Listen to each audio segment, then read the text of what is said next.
can get independently, non-biased, from ourselves, from, you know, man to man, woman to woman. So we've created a community. We've used the online Facebook community not for what most people would use it for. We've used it for referencing, sourcing, going out, finding out about the environment of which we live. So we've used, I call it a digital university, Soveriegn Paralegals. It's not like it's a family group, it's a family thing that we're doing, it's a spiritual thing. And what I would like to do with the beginning, first seminar today meeting is go through what I found out, what we believe, what is happening outside in this so-called democratic environment, world, you know, country, nation, empire, whatever it is that you know it's viewed and interpreted as. So it will just be a little bit of, we've got some papers, not all this, but I'm going to summarise and go through what common law is, the language, when you're contracting, how you contract, what your status is, your birth certificate and your legal person, you being... So everybody in this room, do we understand that you are a woman, a womb man, a man of the womb? Now you may be female or male, but you're all classed as womb men, because that's where we come from, the waters of our mum. The birth certificate and the legal person, are you all au fait with that? You have a certificate, you are not that certificate. At the bottom of that certificate, which is a copy of a registered entry of the book of the General Register's Office, there was a data entry made there in that book, and you've got a certified copy that doesn't prove evidence of identity because we haven't claimed it yet. I believe, and we've talked about this extensively, that we are issued that, and it is the Sestu KV, which we've looked at, both of the acts, is 1666 and is it the 1707 revision.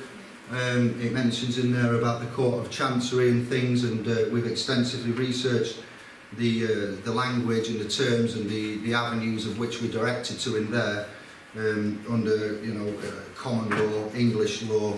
We've looked at the interpretations of all the Black's Law. Generally we use number 4 dictionary for Black's Law because it's the most non-diluted. They're up to edition 10 now. We also use the Oxford Dictionary. We look at Halesbury's and his Blackstones as well. Somebody called William in our group recently in America that started quoting a lot of Blackstones when he's referencing William of Orange, 1066, battles and stuff that we've had. So initially today we want to, because it's being recorded as well, I'd like to encapsulate the whole journey of what we've found. So for some of you it might be a bit of a repeat. We're going to head to about the 1 o'clock mark, 10:30, so 2.5 hours. I am kind of freestyling it because when you make plans, that's just making plans to go wrong in my book. So I've done enough videos, I've had enough conversations, we've had enough chats. So is there anybody here that's got an emergency situation or that has come for some specific kind of help or that is in a real bind at the moment? Are you all okay as you are? As you? I've recently had my car insurance lapsed. Yeah. And they've added £500 just to reinsure me. So I've decided to discover and learn about deregistration of a vehicle and be a permanent traveller. Aha, yes, there's quite a few people that I'm aware that have done that. I've tried to do that. I haven't got well, what you're going to find out later is we're going to talk about trusts, and what's happened is within Sovereigns we have changed direction quite a few times. We don't mind sticking our hand up and saying, actually, what we've been saying there, now with reading all this and there's that much information coming, we're more likely to change direction or to enhance the remedy or the current protocol of which we're knowledgeable on or use. Go on, John. I know you, going back to your birth certificate, obviously other people have got this, but I noticed at one point you were trying to get your birth certificate because you had your name changed, was it correct in that? How did you go? Because I had my name changed through marriage, so my birth certificate will not tally up with the depot. So how do we get away with that?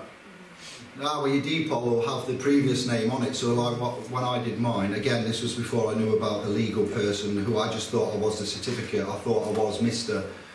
So I changed. I had the surname Jeremita at birth, and then when it came to later down the line, I changed to my dad's name, which was Hanlon, and then later on I wanted to go back to the original family name, so I went from Hanlon Irish to Jeremita, and on the depot I had to show evidence of Hanlon, and then they said, okay, you want to go to the family name, and that's evidence, my mum, father, stuff like that, dates, towns, and they changed it. So yours will have a reference on from the General Registers or the depot office it'll have a connection on for the account to say you changed from one name to the other, so they'll be linked. But your certificate will be the original name.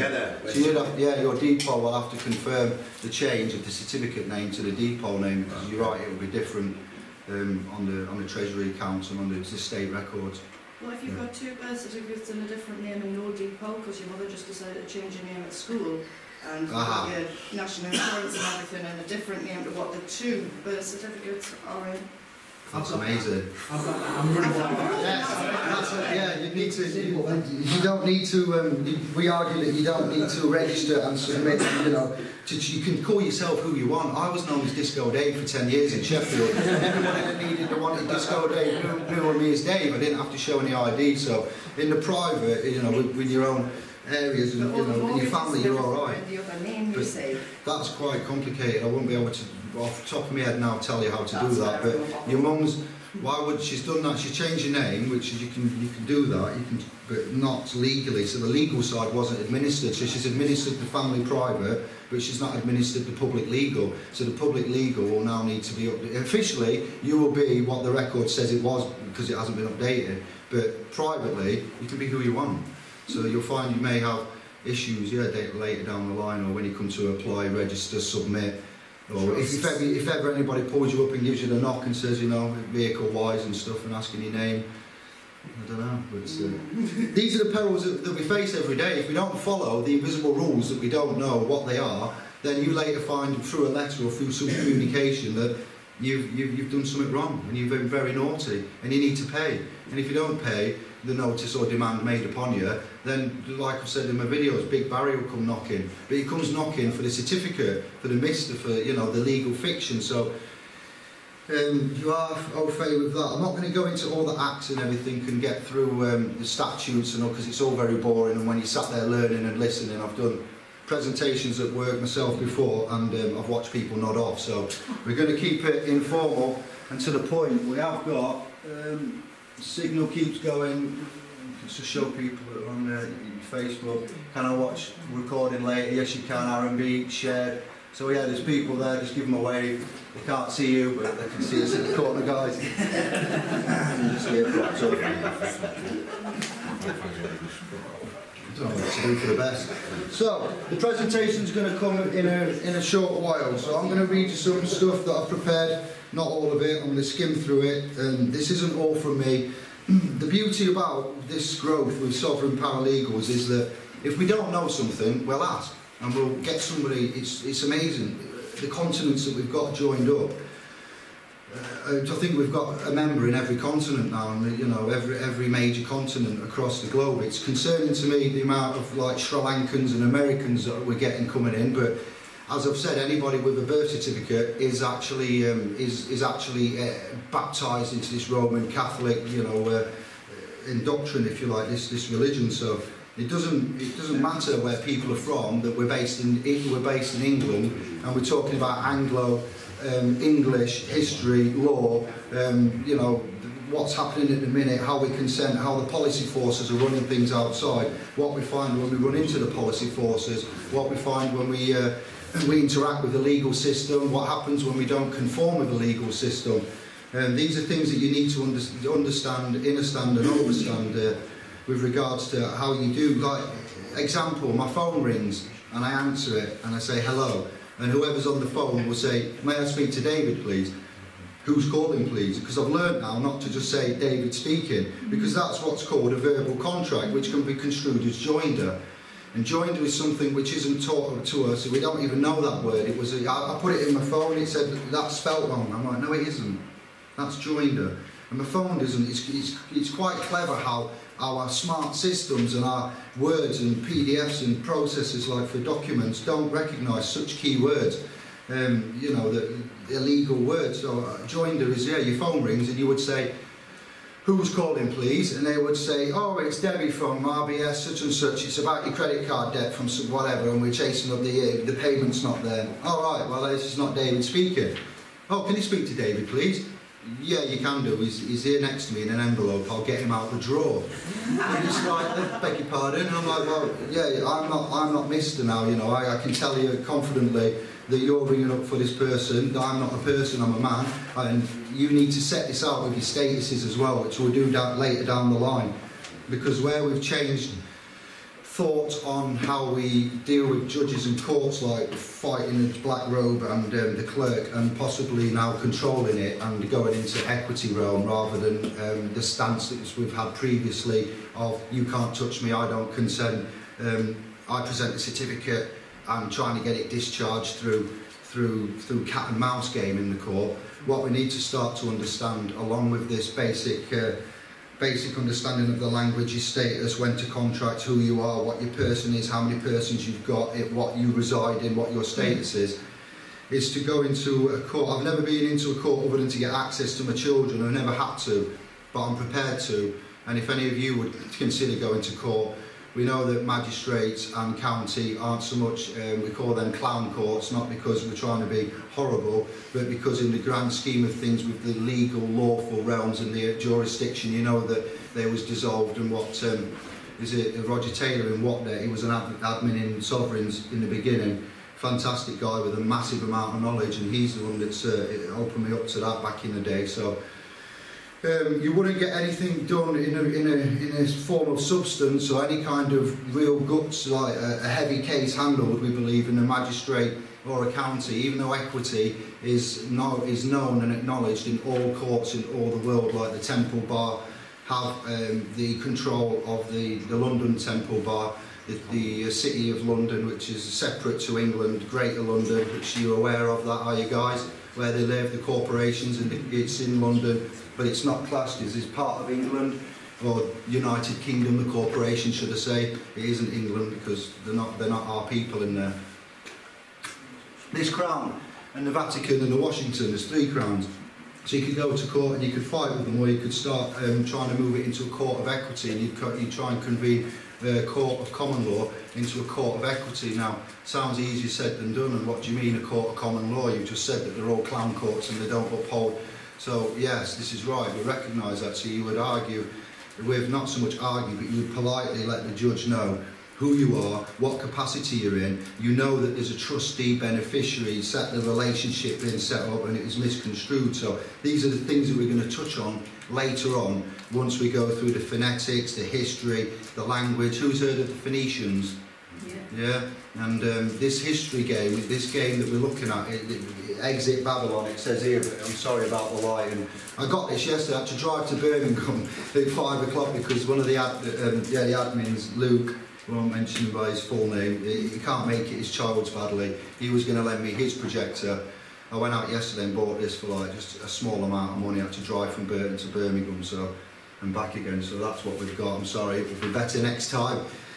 But we're going to go through here on the language, because the etymology is the meaning, and this is where the ADHD kicks in, you see, so it's good that I can have the fragmented, random, in-depth, complicated realms of broad spectrums to talk to you about, but keeping the main thread. But you'll find that what we get presented is a lot of fragmented information, and when you're looking at it, it doesn't make sense. But over the years, once you've had enough of an eye for it, and you've got a few friends in the right places, you get nudges, and before long you end up, the documents that we've got, the literature, it's just fantastic. If you go to the Soveriegn Paralegals on Facebook, 250 plus PDFs, your sources, your references, your pace, your acts, your statute, your legislation, your case law, notices that we've got, that we've used. When I say notices, and I'm talking about statuses, you need to fix your status with regards to who you are, with notice of intent, statement of interest, notice of interest, statutory declarations.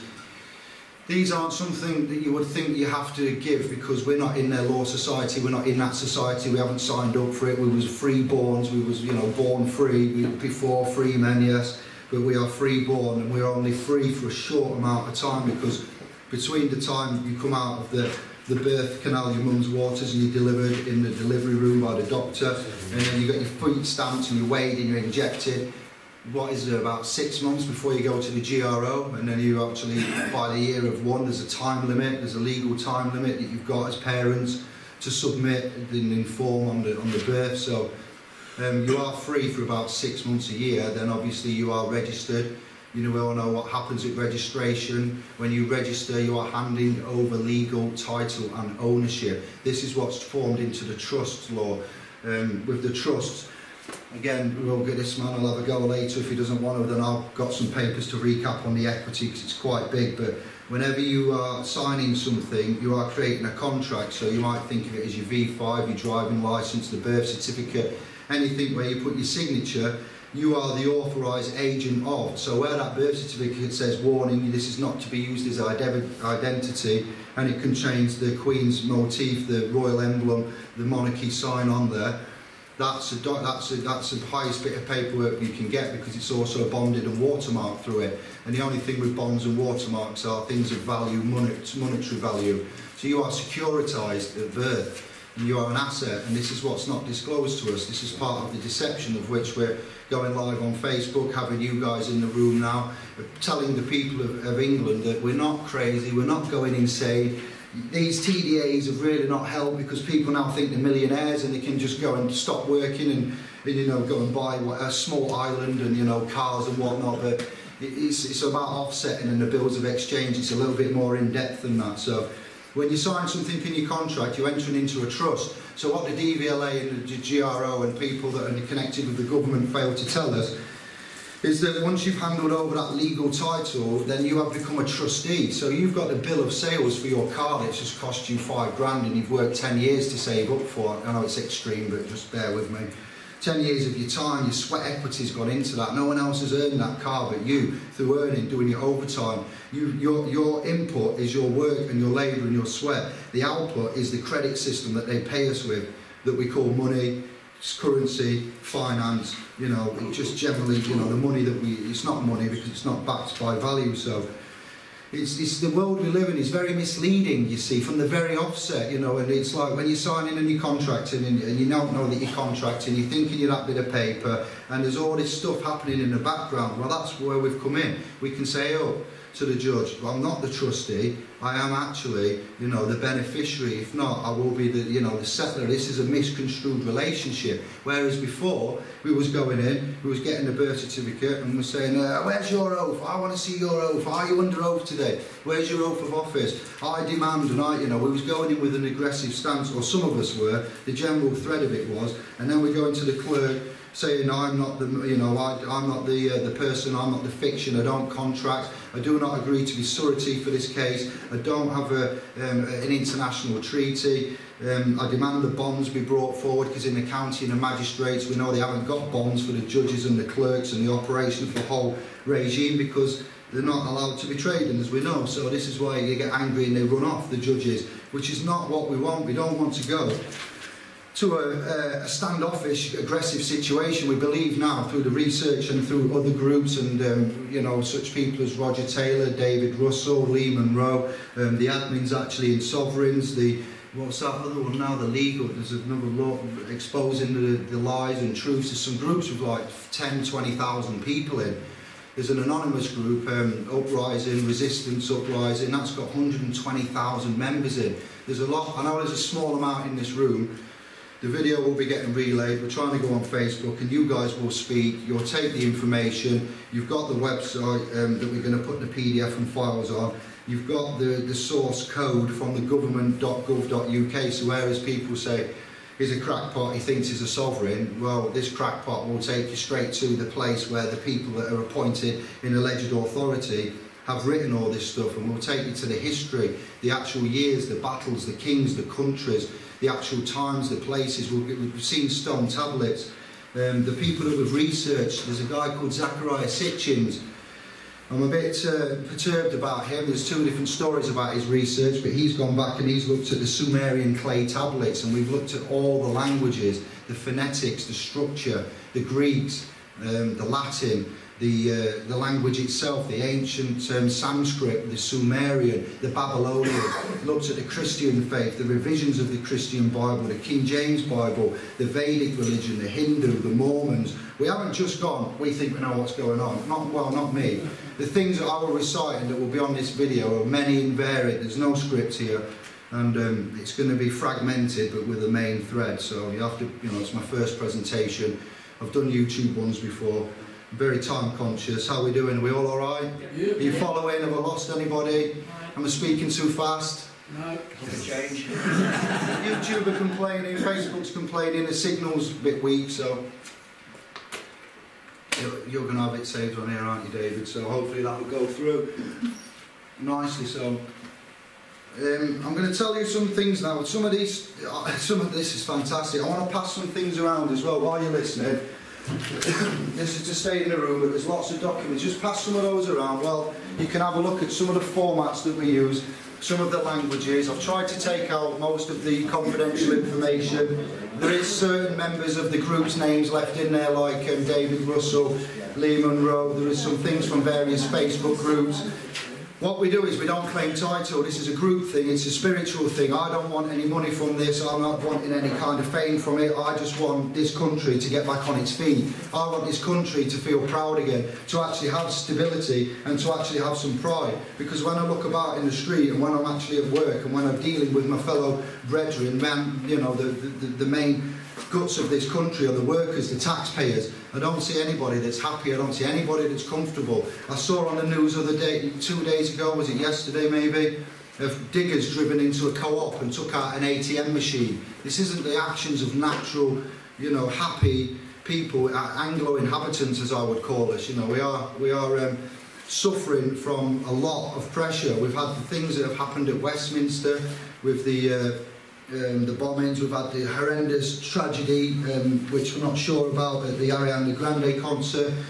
My fiancée here, her daughter's 10, and she demanded to go to that concert. We tried to get out of it. This was in 2016. She found out about it after 2 days. She's an avid Disney Club follower. The Disney Club, this is not the greatest of channels to be watching. We're weaning her off it.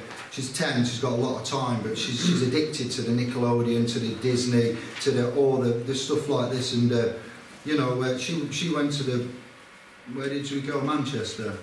It was the bombing, and you went to Birmingham for the concert. So it was very close. You know, I might have been stood here telling you that there's been a loss in the family, and there was people in our family affected by that bombing. So we're very lucky that there wasn't, and we're very grateful, you know, for the safety that we have. But I don't feel confident. Who feels confident in England's ability at the moment to go forward and defend?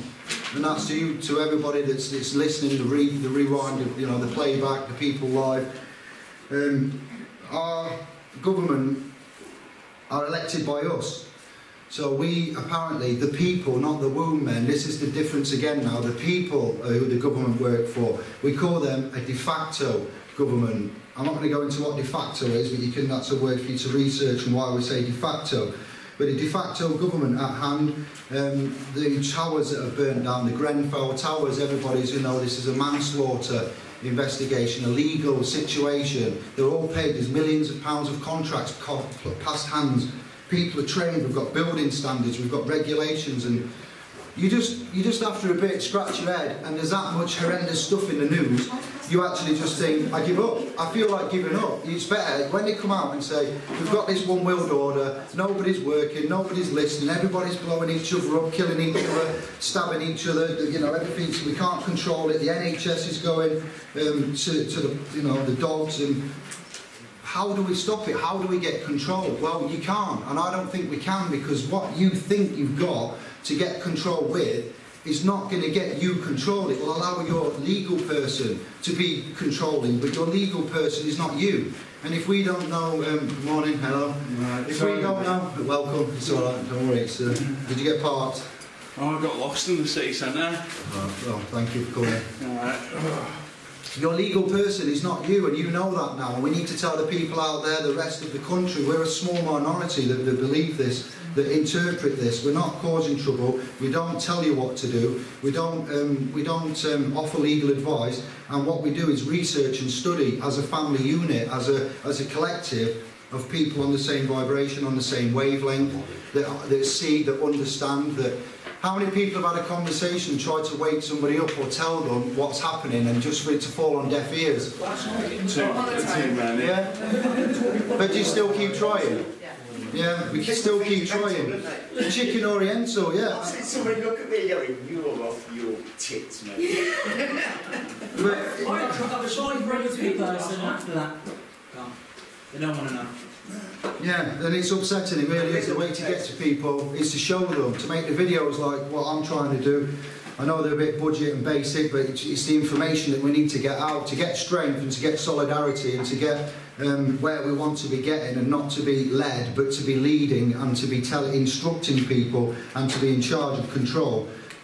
Pardon me. Is this journey now that we're on with, because if you don't know what power you have and how much power you have, people say to me, you can't go into a court and instruct a judge, but that's exactly what you should be doing.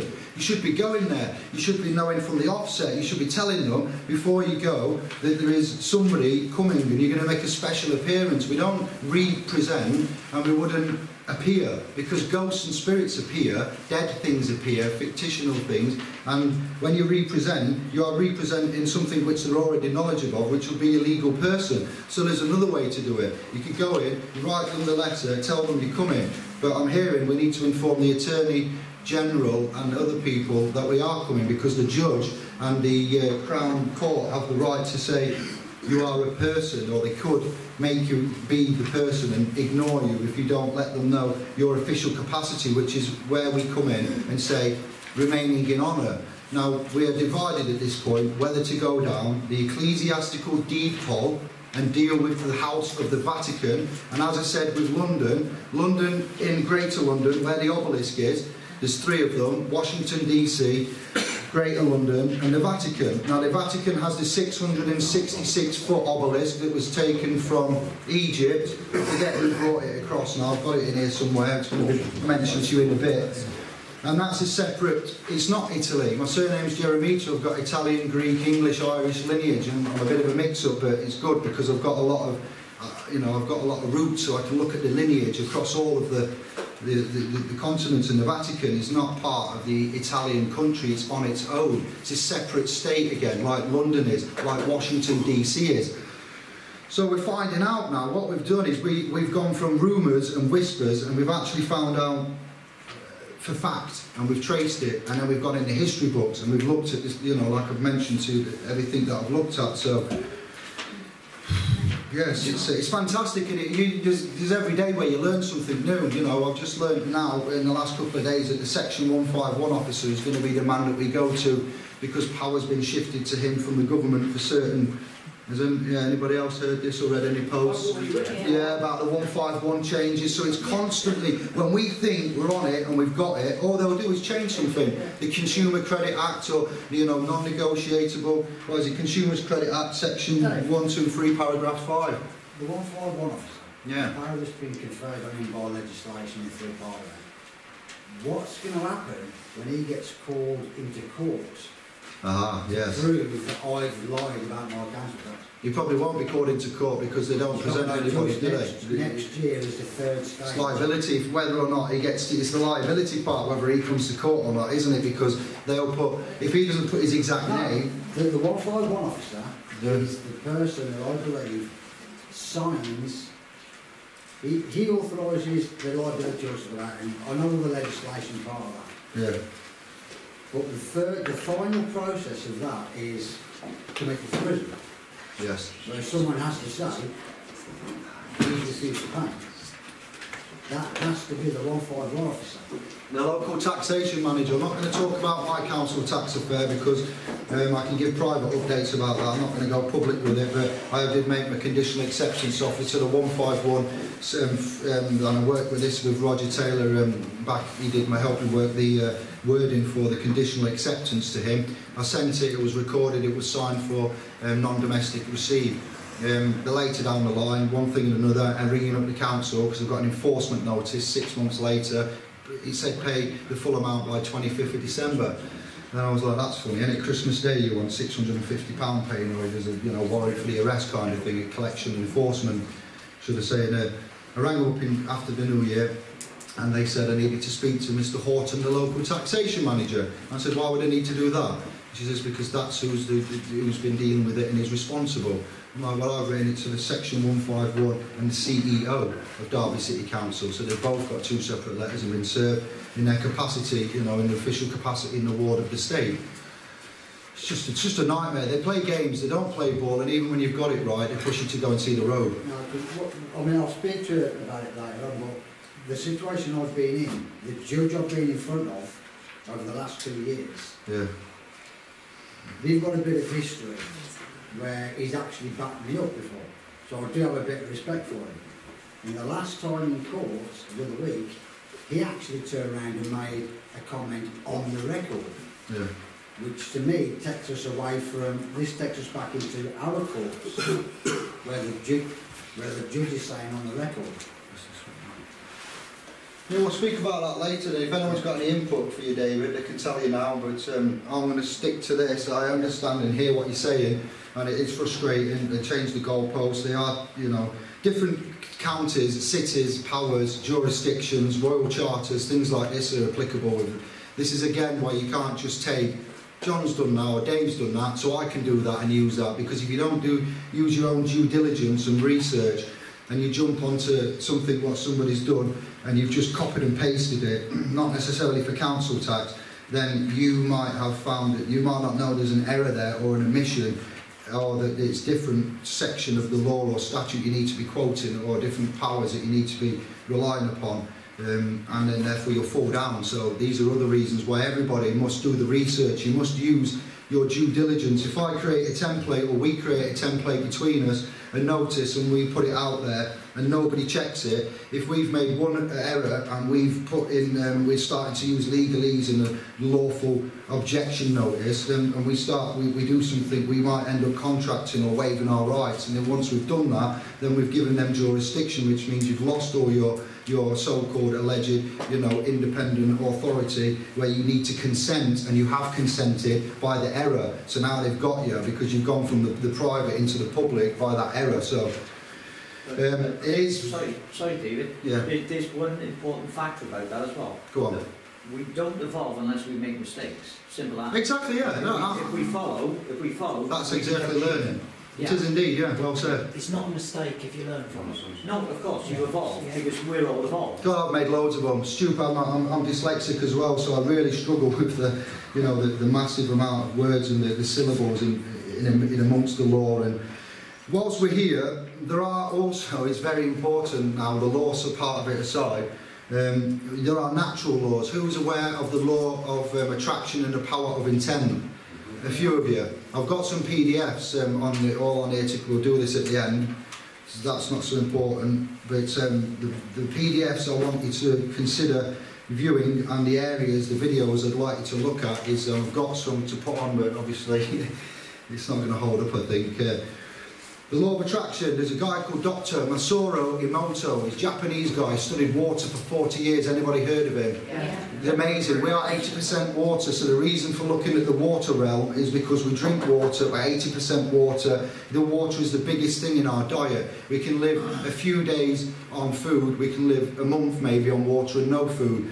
The electromagnetic, I'm sorry to get like, I've looked at quantum mechanics as well, so I've probably looked at about 200 different subjects, faiths, religions, laws, mechanics, sciences, food, environments, everything. So I'll keep it, you know, focused. The laws that we have, because it's a spiritual thing, the reason I wear this little crystal thing is because it's something from the earth. It's vibrational, it's a vibrational frequency, and I believe that we all in this room are operating on that vibrational frequency. The reason why you've got off your bums on your Saturday, on your day off, to come into this room here, and you know, it's just amazing. I think every seat's full. We had a higher expectation, but I think it's worked out perfect myself. I'm going to try and do you proud. David, sorry. There's as regards to frequencies, in water, frequencies transmit far greater. If we're in an environment where it's high frequencies, I think that's the point that I've got as well. Where we emit frequencies, everyone in here should. Everybody does emit frequencies, yeah, the water frequencies, the vibration, the consciousness, your heart has its own electromagnetic current, and it also speaks to the brain, I believe. So we are going to touch upon some laws of the nature. You guys know what Radio 1's pumping out at the minute, what's on the... What was we watching yesterday? I was doing this presentation, doing all the slides. Anne-Marie was watching TV, and there was something on where there was 5 people stood, some kind of game show, I don't know, I haven't a clue. And the top halves were all covered, but you could just see all the genitalia and naked all the way down, and somebody had to pick something going off. And I just looked up and went, what? Well, that sounds like a lot of bollocks. It was a load of bollocks, yeah. Swearing, but well done, touche. So you need to bear in mind that these vibrational frequencies and the hertz and the music that's coming out and the words in the music and the I'm feeling sexual words and stuff, it's not that we're prudes, it's that children need to come out into the environment of sexual nature and into their own environment when we, the parents, think it, not when the corporations demand, like this Ariana Grande following of ours that we've got. If you know the girls follow them on Disney, what they're very cleverly done is then put them into the media realm and put them again, and you get the resource and the following from the marketing of these people. So there are a set of human vibrations of which we should operate on, of which we believe are being interfered with and possibly manipulated. We are being manipulated via the use of our programming, which is coming through the media, all avenues, all your news channels. Again, you know, you're not really going to believe what comes out of BBC One, or the terrestrial news channels, and then you've got the Hollywood news channels like NBC, Sky One, you know, everything like that comes out across them. They're glorifying it. I'd recommend Newswise Media for research, DuckDuckGo, instead of Google, Euronews and RT. RT aren't as good as they used to be, they've gone a bit downhill now. Euronews is really good.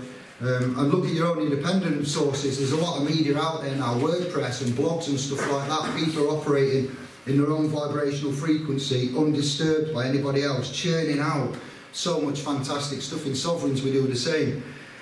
That's why I asked about Steve and stuff, what was going off, because I'm very protective of the family. I know, you know, it's a big family, but I need you guys to join in that vibrational frequency, join in the love, and see the actual end goal. If you've got children, then you need to be doing it for them alone. If anyone's interested in further learning about what influences us throughout the day and our lives, yeah, look up the work of Professor Caldini. Yeah. He's written 7 books, but the best one's called Influence, and it's all about the subconscious programming, direct and indirect. We'll write that down. We'll make some notes at the end. Anybody wants to swap? We've got some pads and paper for you, so we'll make some notes. Thank you for that. That's very interesting. I've looked at a lot of... who's heard of George Carlin? Yeah. What a legend. I'd love to be when in 10 years' time, I want to, and this is on video as well, I'd love to, if I could have that, I'd die an happy man. He knows about the politics, he knows, like Russell Brand, I thought was a funny comedian, but then I realised he wasn't doing what he should be, because I liked Russell Brand years ago, and then I found out about Jack Fresco, the Venus Project, Ubuntu, the vibrational frequencies, what's happening here. Russell Brand says, he amazes me with the lingo he can just come out with, and the syllables and the amount of the intensity of which he will speak. And then I thought, if I've learned this and I've got to this level since November 15, then he's got the environment, the money, the surrounding, the time, the friends, the structure. He could walk into anywhere and get classes, and he's there telling everybody how to fix the world, but he's only half telling you. Yeah. David Icke, again, I loved him when I first got into him. The reptilian thing I thought was crazy, but I can see the bloodline connection. We're not going to talk about that, but the Dogon tribe have made me think that, because if the Dogon, it's going to be touched on this presentation. Yeah, so he offers, David Icke, he tells you all the problems, he tells you what to look out for, who they are, where they are, the lizard people, the Masons, the Crown, the actual corporations, the Cargill, Nestle, Pfizer, all these massive international raping water countries, people that are working for cola in Vietnam or somewhere. They were saying they shut all the water off for the village, the crops died, but the factory had the water for the cola that must be made, be it the earth and the people and the villages and the environment. So I was like, well, what do we do then? He doesn't offer no solution. He brings it here and he puts it here and he makes you think, It's so bad, there's no point. Just turn to drink, that's all we do, or get violent because there's no authorised outlet to calmly, methodically, collectively, en masse as one to go, actually, we see this, but we don't agree with that, and this is what we're going to do. And then to find your voice and how to find your voice, who to direct it at. And yeah, this is something I want to read to you. Anybody want to say anything before we proceed? That's why David I get so far. Is because Wembley Stadium sellout, 60 something. He leaves out that little bit that would tip, would tip. Yeah. The tipping point. He leaves that out. Yes. He just said that little extra bit. That tipping point would go, and people would sort of say, right. Yeah, but knowledge should be free. You shouldn't charge. Oh, no, yeah, there's people out there charging. We've got no charge here. We've got Surj's, I know he doesn't want to make a big deal of it, but he's paid for the venue here today with his donation. So he sat there in a red hat. We say thank you to Mr. Red Hat.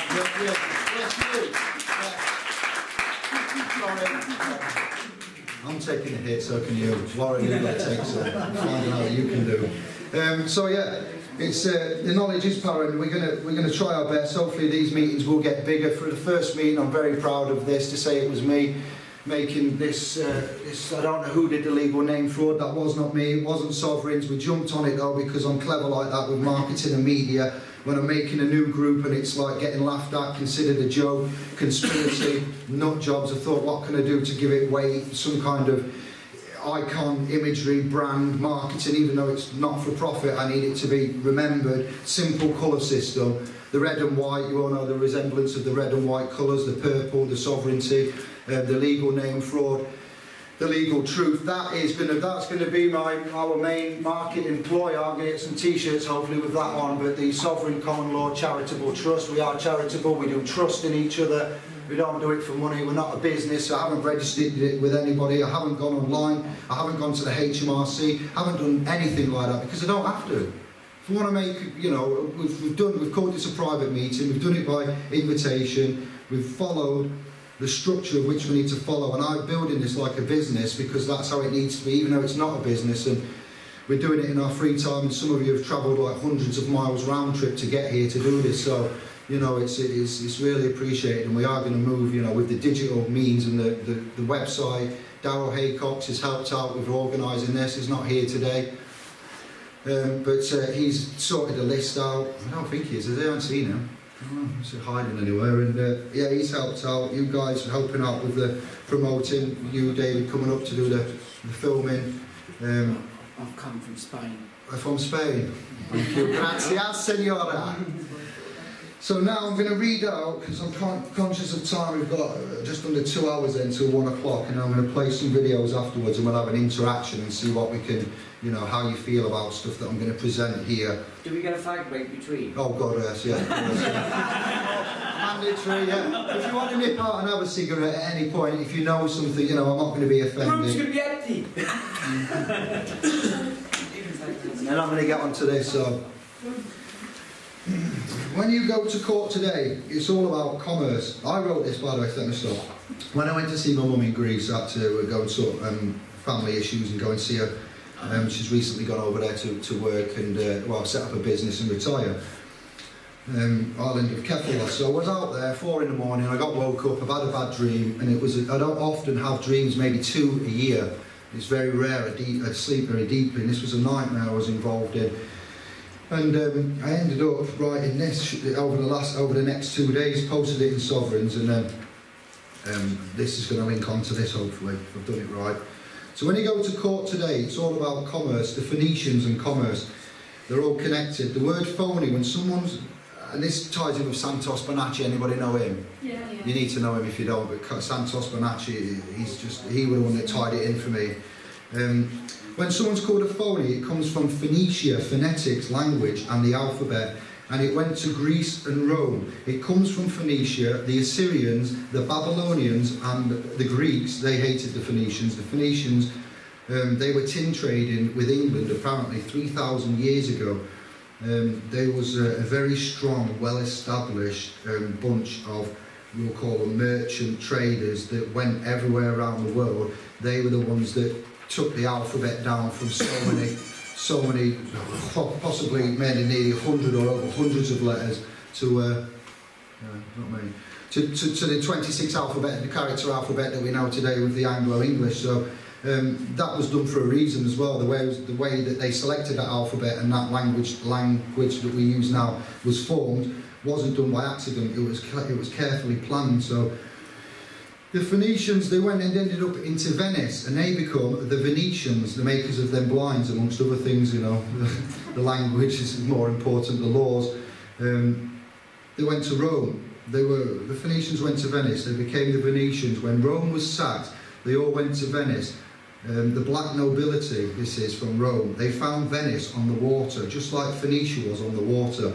I wasn't around at these times. I've taken it from history. Carlos, Santos Bonacci. I've had a lot of articles. I love history. I've looked at a lot of history in depth.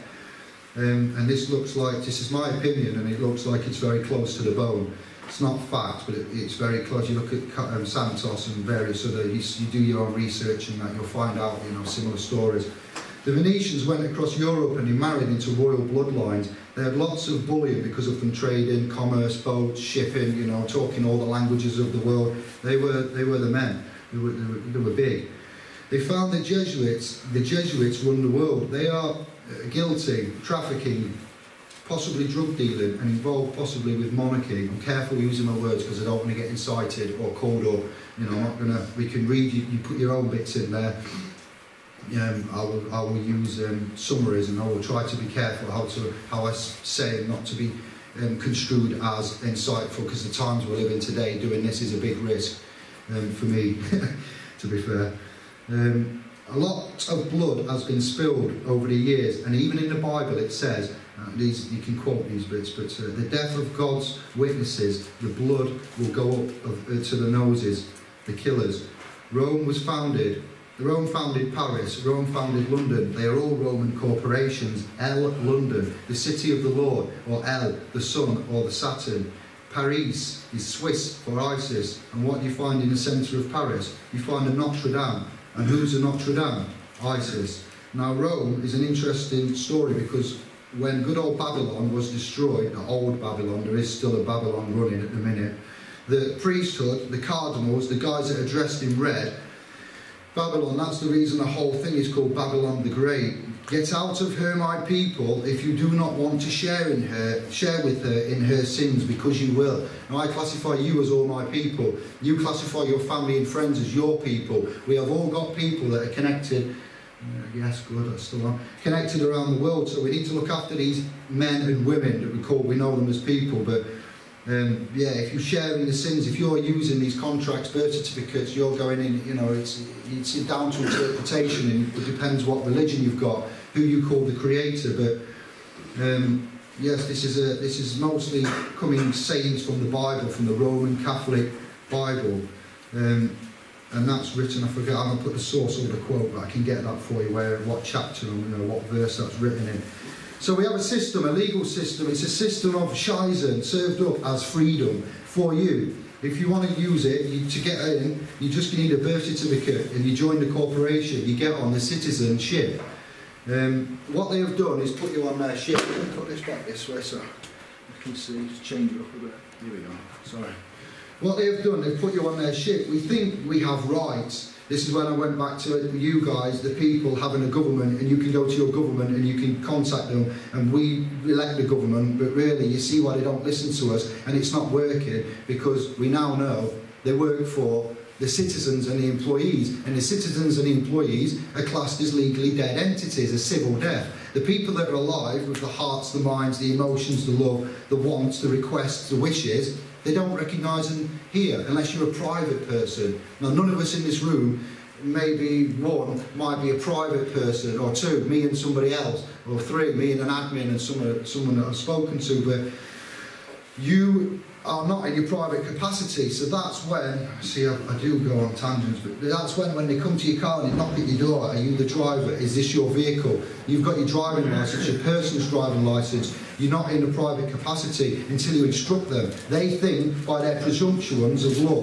that you haven't rebutted at any time. So then that's what I'm saying. You haven't sent a notice to anybody, declared, statutory declaration. You are, by all intents and purposes, that legal person that they want. And then you're there at the door going, oh, filming it, the doors locked, that much of the window open. No, it's private property. It's a mode of conveyance. I'm not a driver, I'm a traveller. But you see, we make it hard for ourselves. So what we need to start doing is, going forward, is protecting ourselves and then going out. And then once we're protected and our families are protected, and this will be using notices and trusts, I believe, going forward over the next few months, then we can start attacking, or not attacking, dealing with the establishment and the people that seem to be, suppressing our development, arresting our development, manipulating our development, telling our children what to eat, drink, where to go, how to speak, how to dress. I get my child to dress in the way I want. She goes back upstairs and gets what she wants, because that's what they're wearing in the magazine. So it's a big job, guys. A system of Shizen served up as freedom.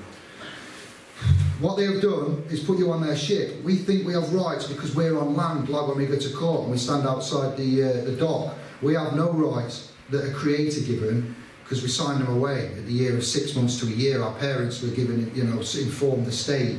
So your claim of right was submitted at the point of registration, which is a heinous crime. That in itself is theft of future rights, entitlement, estate, everything. That's like all the other issues that were mentioned on and I'll brush upon and that we know and that we've tackled. This is massive, it really is. You can't do that, you cannot operate in that realm. If we went out and did these kind of contracts in business, where would we be? We'd be locked up. We'd be having hefty fines and locked up. So this system, it's got to go. We think we have rights because we're on land. We have no rights that the creator given. The creator, the cause, the one with no name, unconditioned consciousness, blissful, that is our true nature. So then why are we suffering and why are we all sick? Why are we going to the doctor for tablets, for doubling up on antidepressants? It's because of this system. It's got to go. The one thing we are going to amend, what did say bring down, but we're going to say amend, or we will delete and start again. With our consciousnesses and preaching to the world, we will do it in a peaceful, non-violence and non-compliance. Do not comply. These people are phonies. We do not consent, we do not contract. We will choose when to consent and we will choose when to contract. They have set up a good old system. They set up a system where we have no rights anymore. Do not go to court saying, I have rights, I have God-given rights. Don't do that, because you haven't. You have services, privileges and benefits. That's a shocker for me when I read that. At some points I've had a little cry about this, because with my children, and when it hits home and a little penny drops, and I'm like, oh. Don't think that it's the end of the world, because it's not. This man in the corner, myself, the admins, a lot of people in some other people in the background. We've got a private Skype chat going. We're going to crack this baby open. We've got remedies for you to protect yourself. It's involving trust though, and equity, and we've got things that we can do. We've got a system without money we can use, a resource-based economy. We've got loads to go at. So even though I'm going to read you this and bring you some horrific things to the forefront of your mind that you might not be conscious of, you may never have heard it, it might sound quite scary and evil, which it is. You don't panic, because we've got, as I tell you this now, because it just gives you a bit of peace of mind. Services, privileges and benefits. Search Black's Law Dictionary for what that means. Services, privileges and benefits. Yeah, not entitlements, rights, unalienable rights, things like that. Yeah, look at the comparison. We are all slaves on a slave ship. We can have a privilege, we can go to jail, because that's a benefit to the system. Much like us paying tax, that's a benefit to the system, that we pay the system tax. We signed up for that when we claimed the IMF, International Monetary Fund, National Insurance number. If we have got this estate, inheritance, Treasury Direct, I will say now that in my opinion, and some of the admin's opinions and other people that are in the know, they should have given us disclosure when we was offered the National Insurance card. They should have said, hey, do you want to sign up this here and I pay tax, this is all voluntary, you don't have to, HMRC, blah, blah, blah, legal entity, income tax, when you go self-employed or working for a corporation, this is what you're going to be doing. Or you can choose this route and you could manage your own estate. You can decline the national insurance number. You don't have to sign up to that. You can then start offsetting your bills and use a little thing called the 1882 Bills of Exchange in negotiable instruments and promissory notes, because that's what we should be doing. That's what the rich and the elite do. That's what the bankers do. That's what the corporations do. And who does no work? Them lot. Who pays no tax? Them lot. Who's the one working? We are. Who's the one paying the tax? We are. Who's the one using the bits of paper that when they print them, they get just paper, but it's special paper, I'll give it that, and it's got pretty colours on and a hologram, and because we give it authority, then I promise to pay the bearer, we pass them about. But each one of them debts, as you're going to find out in a minute, is somebody's, it's like a sin. It's not good what we're doing, and this money and the perpetual debt and the fact children are starving on this planet when there's more food and water for everybody the world over, and houses and space. The only thing that's causing this is man-made scarcity through the controlling system and the monetary system. David, I just mentioned something. The EU take the surplus stocks, 150,000 tonnes the grain and stuff, yeah, and just dump it. Don't, yeah, I've heard rumours. I can't substantiate it. They dump it. They dump food. These supermarkets are giving it out to the poor, the outdated stuff. Yeah. Yeah. That's generosity on a different level. But the EU have been wasting thousands and thousands and thousands. Yeah, we have food mountains. America shipping it all the way, and yeah, what they're doing. Starving the population. Well said. Yes, well said, brother. So we are all slaves on a slave ship. We can have a privilege, we can go to jail. We are enslaved. When a child is born, it comes through a birth canal. When a ship comes in from the high waters, from another land which has different laws and cannot trade with another country unless it has maritime law, it comes from the birthing canal. Birth and is docked. A doctor is present when a baby is born. That's the docked connection in the water. A certificate of manifest. A statement of life. Here is a baby. Then comes the baby's birth certificate. Bonded, it is. Certified, it was a statement of life. Birth, and then the parents informed of the manifestations to the GRO. Much like the boat's captain gives the boat's manifest to port. You understand what manifest means? It means to appear. A spirit, an entity may manifest in a court or an apparition. And boats use that for commerce or manifestations. The parents are informed of manifestations like the boat's captain gives the boat's manifest to the port. Government certified your birth certificate. The bondsman, now you are a citizen on their ship. You've been bonded, you know, the securitisation. You've gone into debt to the government, and that's what happens there. The waters, they have put all around the planet. This is now the three main obelisks, London, Vatican and Washington DC. On these obelisks, they've got 2 foot off the ground, brass rings, a brass strip that goes round it. That's the water that they brought up on the land. Today, when you see these pyramids, they rule. Washington DC, a monument of 6 foot granite monument. London has one, and Rome has the largest natural obelisk in the middle of St. Peter's Square, stolen from Cairo by Julius Caesar. There he is. Julian dynasty, I've looked at, see what I mean, I've done a lot of research, my friends have, it's not all me, it's come from other people. When other people give it me, I will go and validate, because it saves me having to do it. It's a lot easier. Keywords. I don't know whether you noticed, everyone, but if you look all around the world, the obelisk represents sea level at the top of it. The obelisk says at the top of it, does it? Represents at the top of it. If you look down towards Devon, they have obelisks. It's all represented. There's 3. Washington. Yeah, no, they call the 3. Oh, okay. The 3 main ones. No, this is the Triforce in controlling. Yeah, go on. Let's have some dialogue. I'm up for this. Yeah. But the reason they have the obelisks are it represents sea level. But at the top of the obelisk represents sea level, and if you go throughout the world, not Washington DC, but throughout the world, they're usually at a very, very high point. Now, that is the sea level as the birthing canal. Now, another factor, the birthing canal is always produced, a Freemason brings that child into the world. Did you know that? No, I didn't. A Freemason brings that child into the world, because the doctors and surgeons are all funded by the Masonic Trust. The doctors and surgeons are all in a trust. They're in the royal colleges of, it's royal, it's monarchy related. So it's the Freemasons that fund them. But the midwives as well, they would be as well. Okay. Yes, they're all funded by the Freemasons. Yeah. Freemasons are managed by a monarch. Yes, what, sorry?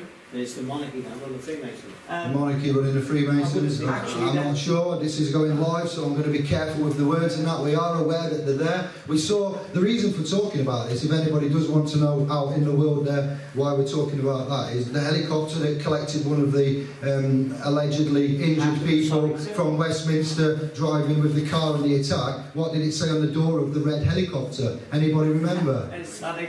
Mason, London Masonic Foundation. And it had a Masonic code on the flight number as well, for us all to see. Those that have eyes to see and ears to hear. It's hidden in plain sight. Hidden in plain sight. I'm having to repeat just for the camera, so you know the video and stuff. It doesn't matter. Yeah. It's true. We see this. So, any more input? What was you going to say, my lady? You had something to say? No? Not immediately. Well, right. Further back, yes, I was just going to say that everybody here.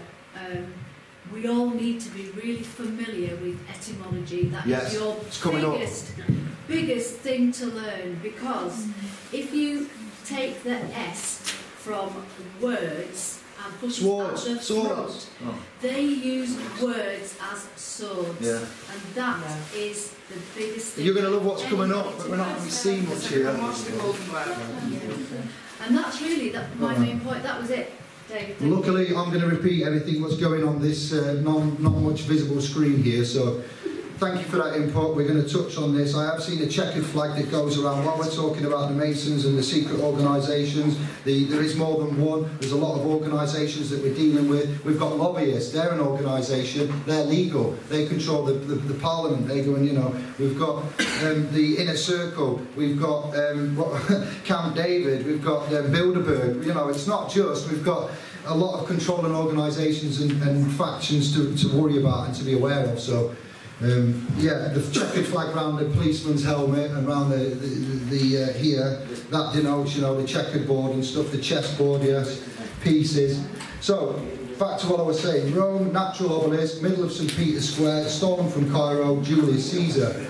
Julian dynasty is a family that started these corporations. Julius and his adopted son Augustus were the first sons of gods to rule an empire, and the Republic went bye-bye, just like the Vatican did 130 years ago in America in 1881, 21st of February to be exact. The 1881 Act, it is an act. They are acting. The US is a corporation, not the United States of America. Same as England. The United Kingdom is a corporation. We found it listed. We have the code. We know it's a business. It's a non-living entity.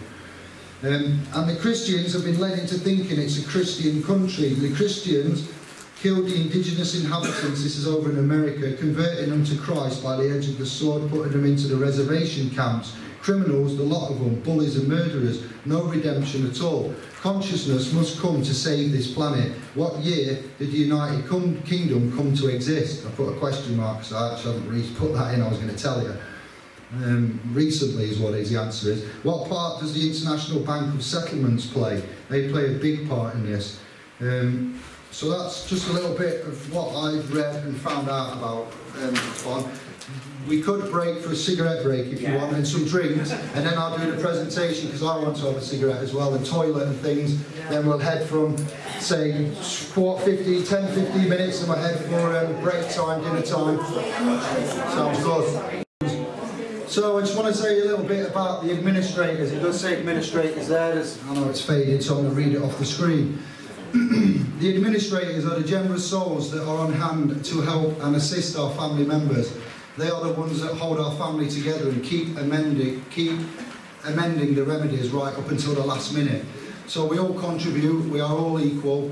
The admins and moderators are in the family to keep the peace. So I often find that people tag me, but I have great respect and authority for the guys that are in the group appointed there. We are needing to increase the admins. So if anybody wants to send an email and step into the ring for admin or moderator, yes, you're saying that, Andy? You'll give me a message later or see me at the end, because we could do with help. We're growing at 1,800. We've had 100 people join in the last 2 weeks. This, I believe, is because of the meeting. Maybe they want to catch up with the information, the remedies we've got, and also the Treasury accounts, which have just happened over the last 3 weeks in England. So We are doing really well. We've got a lot of people coming and I need some help, so anybody that wants to volunteer, or if you know anybody that's been in the services, you know, that are illegal or that's been involved, had a horrendous experience, that could bring some of their, it's like making a positive out of a negative, bringing in their experiences and, you know, helping out and giving out their advice or, you know, support where they can. So it wasn't meant to be, it was just meant to be like a parking charge, and I didn't think the group would have the direction, or the family would come together and have the interest of what they've had.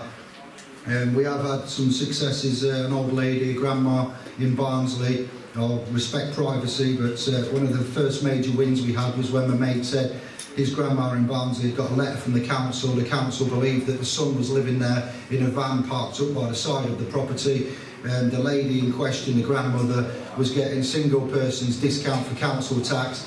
The council team, fraud department, it was a letter from the fraud department saying she was being investigated, found guilty of these claims from an anonymous source in the neighbourhood. So we then got hold of this, myself and you guys in the group at the time. It was probably March, around about March 16. We got our heads together, we looked at what somebody needs when they make a claim and present a claim. When it comes towards somebody making a claim, we know we need the proof. So the letter and the contents from the council to this grandmother was, we need to know where the son is living, we need to know and see evidence of his bills, we want to know where his rent account is. The lady was being asked to prove she was innocent, so she'd been called guilty. They'd sent a letter saying, you're guilty, this is how much, what we're going to do. Unless you submit, that word again, submit the information we request, we will be going ahead with this sanction. It was a single person's discount going to be removed from 2016 backwards to 2007. So it was 7, 8, 9 years worth of single person's discount for an old lady of 86 is not good.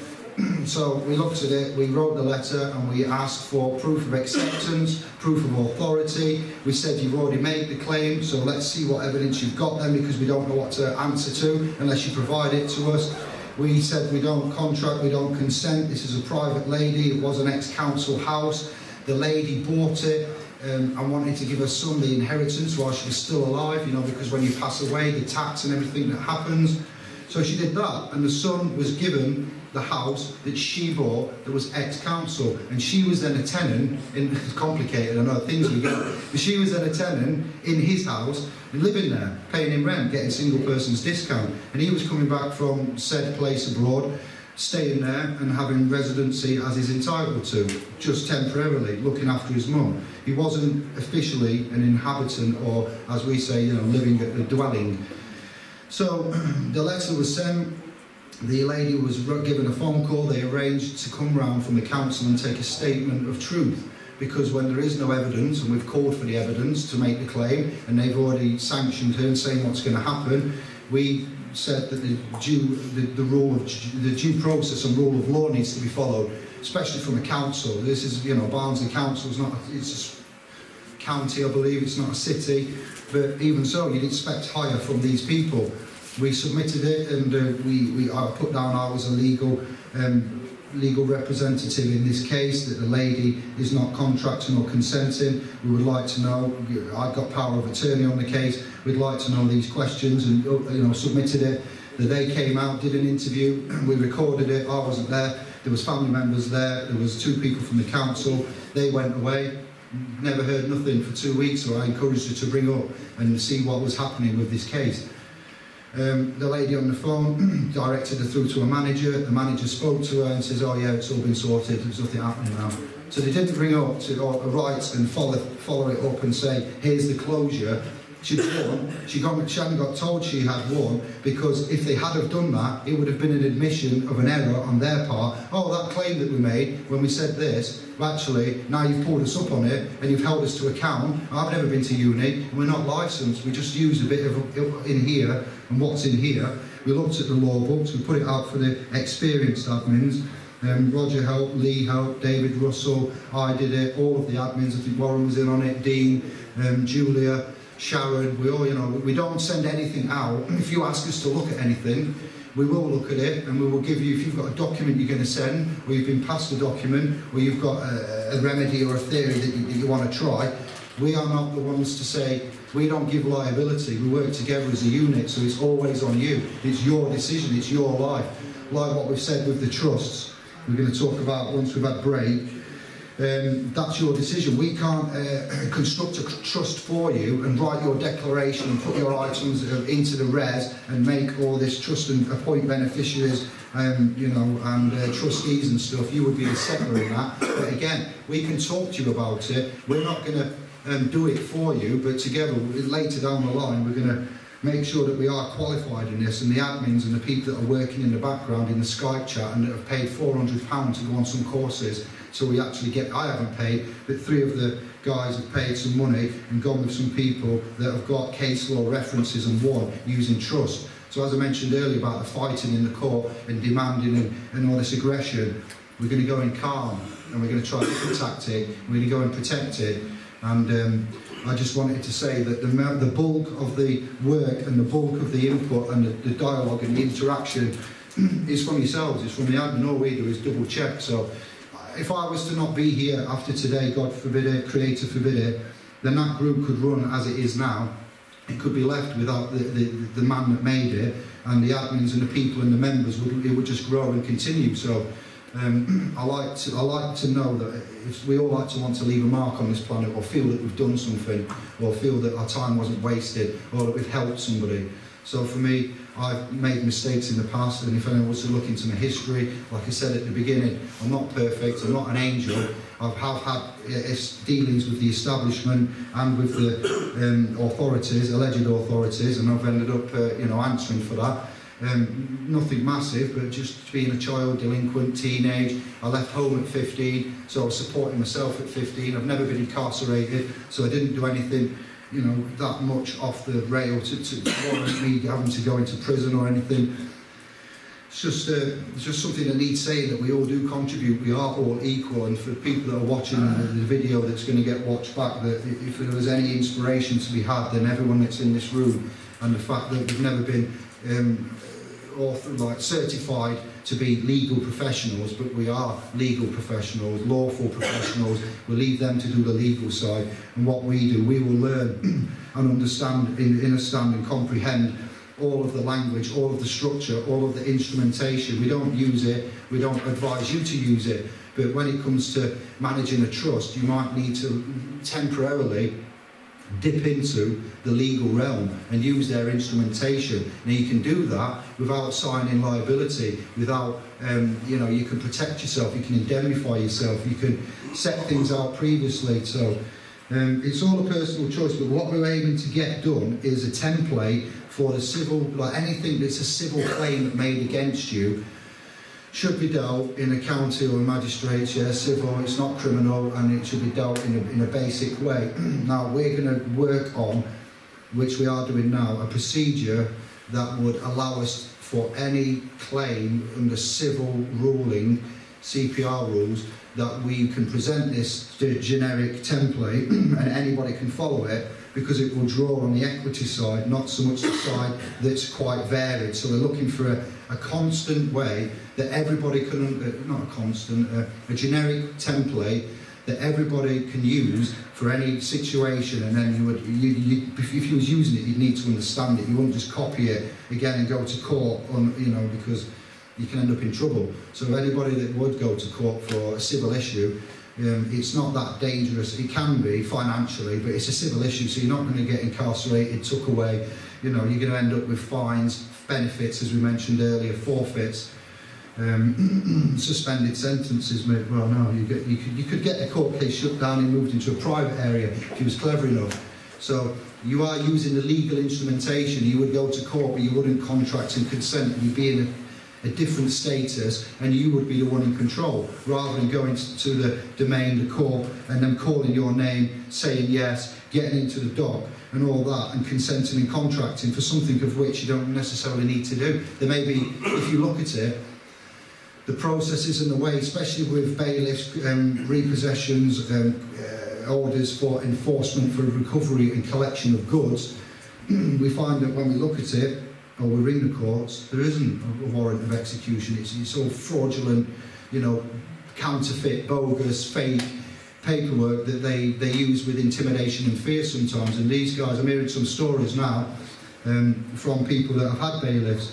Well, they're not bailiffs, they're debt collectors posing as bailiffs, or in some cases they'll come under the Gas Safety, is it 1954 Act under safety and stuff, and they're trying. That one is a bit sticky, to be fair, but the rest of them, when they come, we can challenge that. You know, when they come to collect on a debt and enforce recovery, and then they try and clamp a wheel of a car. We had somebody saying help in the group a few months ago. Debt collectors had come in. I was 45 minutes late picking it up, which is why I'm asking for help with the admins. The team themselves and the family had put in their comments and said what they advised to do, what her rights were, what trespasses, what criminal trespasses, what the removal of implied rights to the property are. And if the guy's clamping the car, somebody asks the question, is it yours? No, it isn't, it's on hire. If it's on hire, it's not your property, so they can't clamp it. There's ways and means that we can deal with these people. You need to know the laws and the rules for the said laws. And it involves starting at the beginning, unfortunately, for most. And when we do this, we find out that we do know what we already know needs amending, because the interpretation or definition of that word isn't what we believed it to be, or, you know, it's since changed. Just one other thing about if anyone, if you don't know it or not, if anyone's had to pay a bailiff, and it's a friend of yours or a partner who's paid your bill, you can always get them to do a charge back. Yeah, you can do a charge back, yeah. Not many people have been doing that. No, this is it. This is the information you need to get to people, yeah, with regards to these. Sorry, one thing to note, everyone's got to remember this. When you go into the court, you are the highest sentient creature. That's as king, I go to court. If I was going to court, I would go in as king the questions. Equity is king in the court, common law court. That equity also has a countermand, but you've got to be careful not to go into equity if you're trying to achieve a goal. Because equity is just a remedy, what they call a normalised remedy. Yeah. Whereas there's another section where I was reading it the other day that said, if you go into that area, you can't transmute it into that room. So if you're after financial remedy, you would have to go that route, not the equity route. Although equity is financial, you can actually serve them with notice, like I did explain earlier on. Yes, we understand that. We're going to explore that later on and go through. I've got a little bit to read out after this etymology language presentation, and if Surj wants to step up, he can. Otherwise, I'll go through with the paperwork that I've got, and we'll have some questions, and you can give us some scenarios, some of your concerns, some of your queries, what you're not comprehending, or what you need further explanation on, or what something we haven't covered that you'd like covering if you're looking for a particular remedy. But we are working towards a generic remedy that will be 95–99% effective for all civil claims made upon them, the persons, your persons. If it's criminal, we understand then you need to answer for the criminal charges, claims made upon you and on your persons.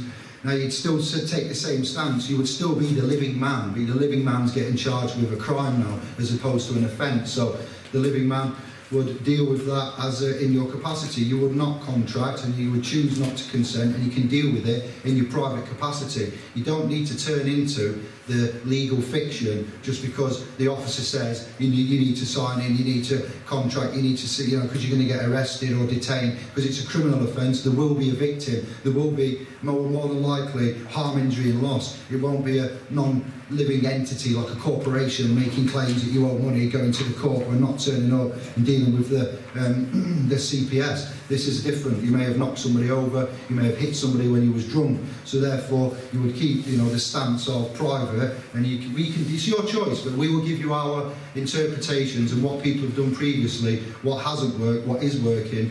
And we've got members that are going to court now. Quite a lot, 5 people I know in the last couple of weeks have attended, and we're trying out these remedies for you, for us, for our children, and to test it out. So there's a few brave people we need to give thanks for. I'm not going to name them because it's private, but we are, anybody that's on the group and in chats and in various groups, Council Tax My Arse, the benefits one that Tiffany does with somebody else, our benefits rights one, that's really good, and our obviously knowledge we link to and pass messages. the guy that's in Roger Taylor's group as well. Yes, it's just what you know, we can always back stuff up. So some of this information is cool. Most of this information on this presentation that you're not going to be able to see very well. I was thinking about blacking out that, but I'll read it off for you. It's come from a video which I've got here to give you, and I'll give you the links after this seminar. In Sovereigns, on the event page, I will put all the links to the videos that I've got here for you, so you can watch them. We can transfer about 10 gig in the form of files, PDFs and videos, but they say that to watching YouTube videos is rubbish because they're not articulate, they're not factual, and I'll just say now that I've watched more in-depth, quality, factual, I'll say it because she loves the TV, well, certain bits on the TV, and I, you know, have the YouTube on. But there's some fantastic, it's better than what's on terrestrial TV, it's better than what's on Sky.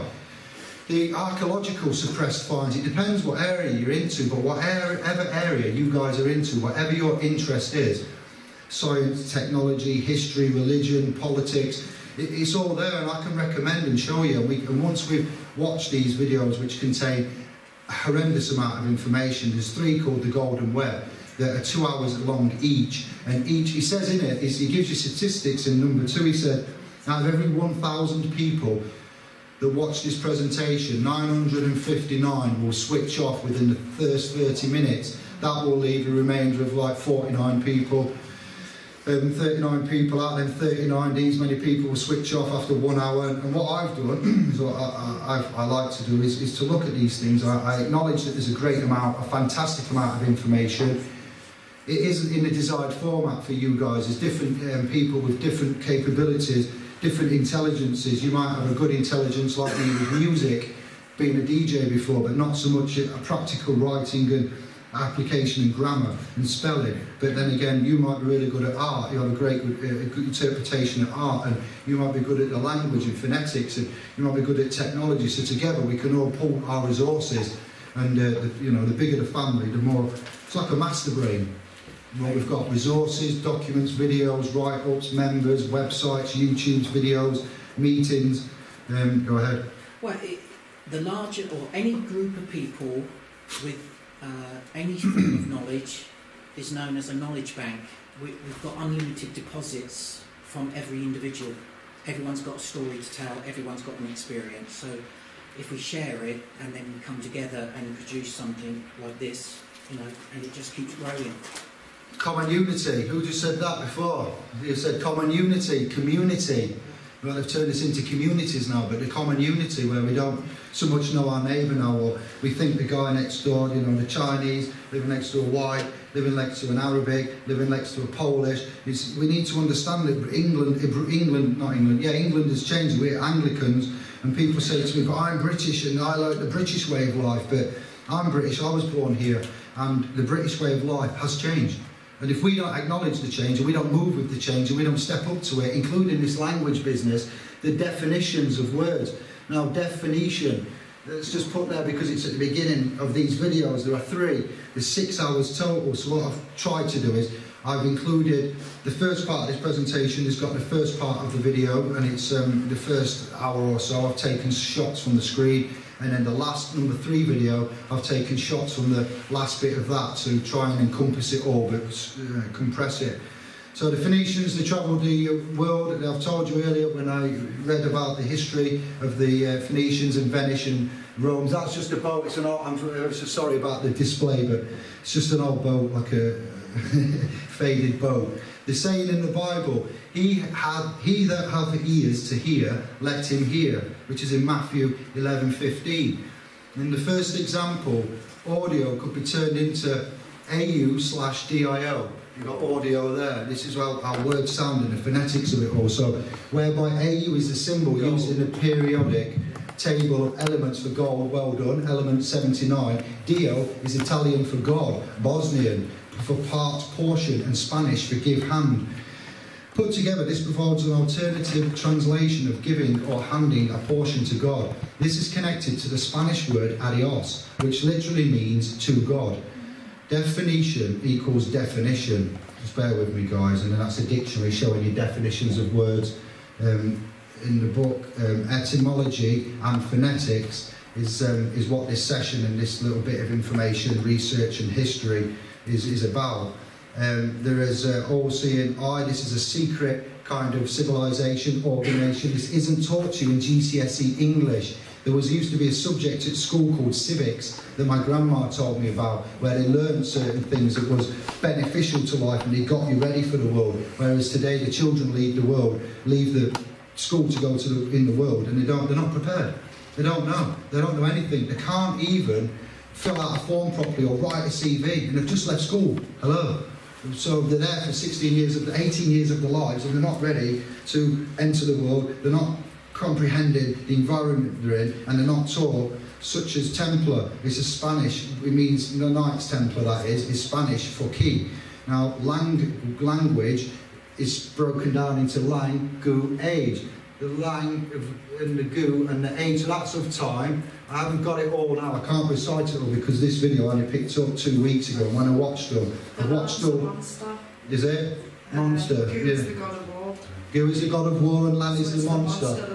Monster, god of war of the ages. When we look into it, the actual breakdown of the thing. And when I go to write notices, those bits of paper have passed around. And when you speak to a clerk or a judge or anybody, like an officer who's in the legal profession, it's advisable that you point out you only speak you only speak Anglo-English. You do not speak or understand any other languages like their legalese, what they'll speak to you, which then sets the precedent on how they can speak. I would even consider saying that you are an idiot to a judge, because I'll get you the definition of the word idiot in the Black's law is someone who's not trained to use or comprehend legalese arena. So these are all little tiny, we're like putting cherries on cakes now with the information that we're finding. Go on.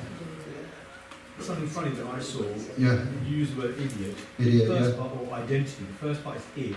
ID, yeah. No, id. Identity. Id is your basic kind of knowledge. It's the identity of someone which is very basic. Mm-hmm. And that's why you're going to give in when they ask. And we've turned it around into it means fool, something to be embarrassed around. This is the modern take of the language through the ages, so you need a key. You haven't got that key to put in there. This is where these seminars, online sessions and researches is coming in. When you get the key, you have a eureka moment, don't you, Surj? We've had a few of them on chats, that's all, when we've been discussing stuff. There are 4 main points to these definitions and languages and laws. So definitions, first of all, as I've said, need to be understood. So if you copy and pasted and you're using intricate words that you've not been trained to use because they don't teach you at school, where'd you go? You go to the dictionary then. You go to where I've gone, because I wasn't trained and I've not been to uni, so we go where we know the facts are. And the facts are in the books, and we've got different books. We've got the English, and we've got the Collins, and then you've got the Oxford, and then you've got the Black's Law, and look who the Black's Law printers are, where the family come from, why they were settled, all the history into that. The history of the word needs to be studied. That's the etymology. So the definitions in the Oxford Dictionary are changing. They update. Why do they change definitions? Why do you have... Hello, boys. Is that Adam? Pleased to meet you. If you can find a chair, come sit down. London as well. Bless you. London boys in the house. Respect. Peace and love. Well done. Thank you. Well done for finding somewhere to park. We've got any spare seats in the house for these guys anywhere? Yeah, we've got some chairs. Just in the side of that cabinet. Okay. Well done. Tea and coffee over there. And it's one upstairs as well. Better. Wow. Sorry. Because you keep changing the definitions. Yeah, why did he do that? Why would you need what we got on Black's Law 10?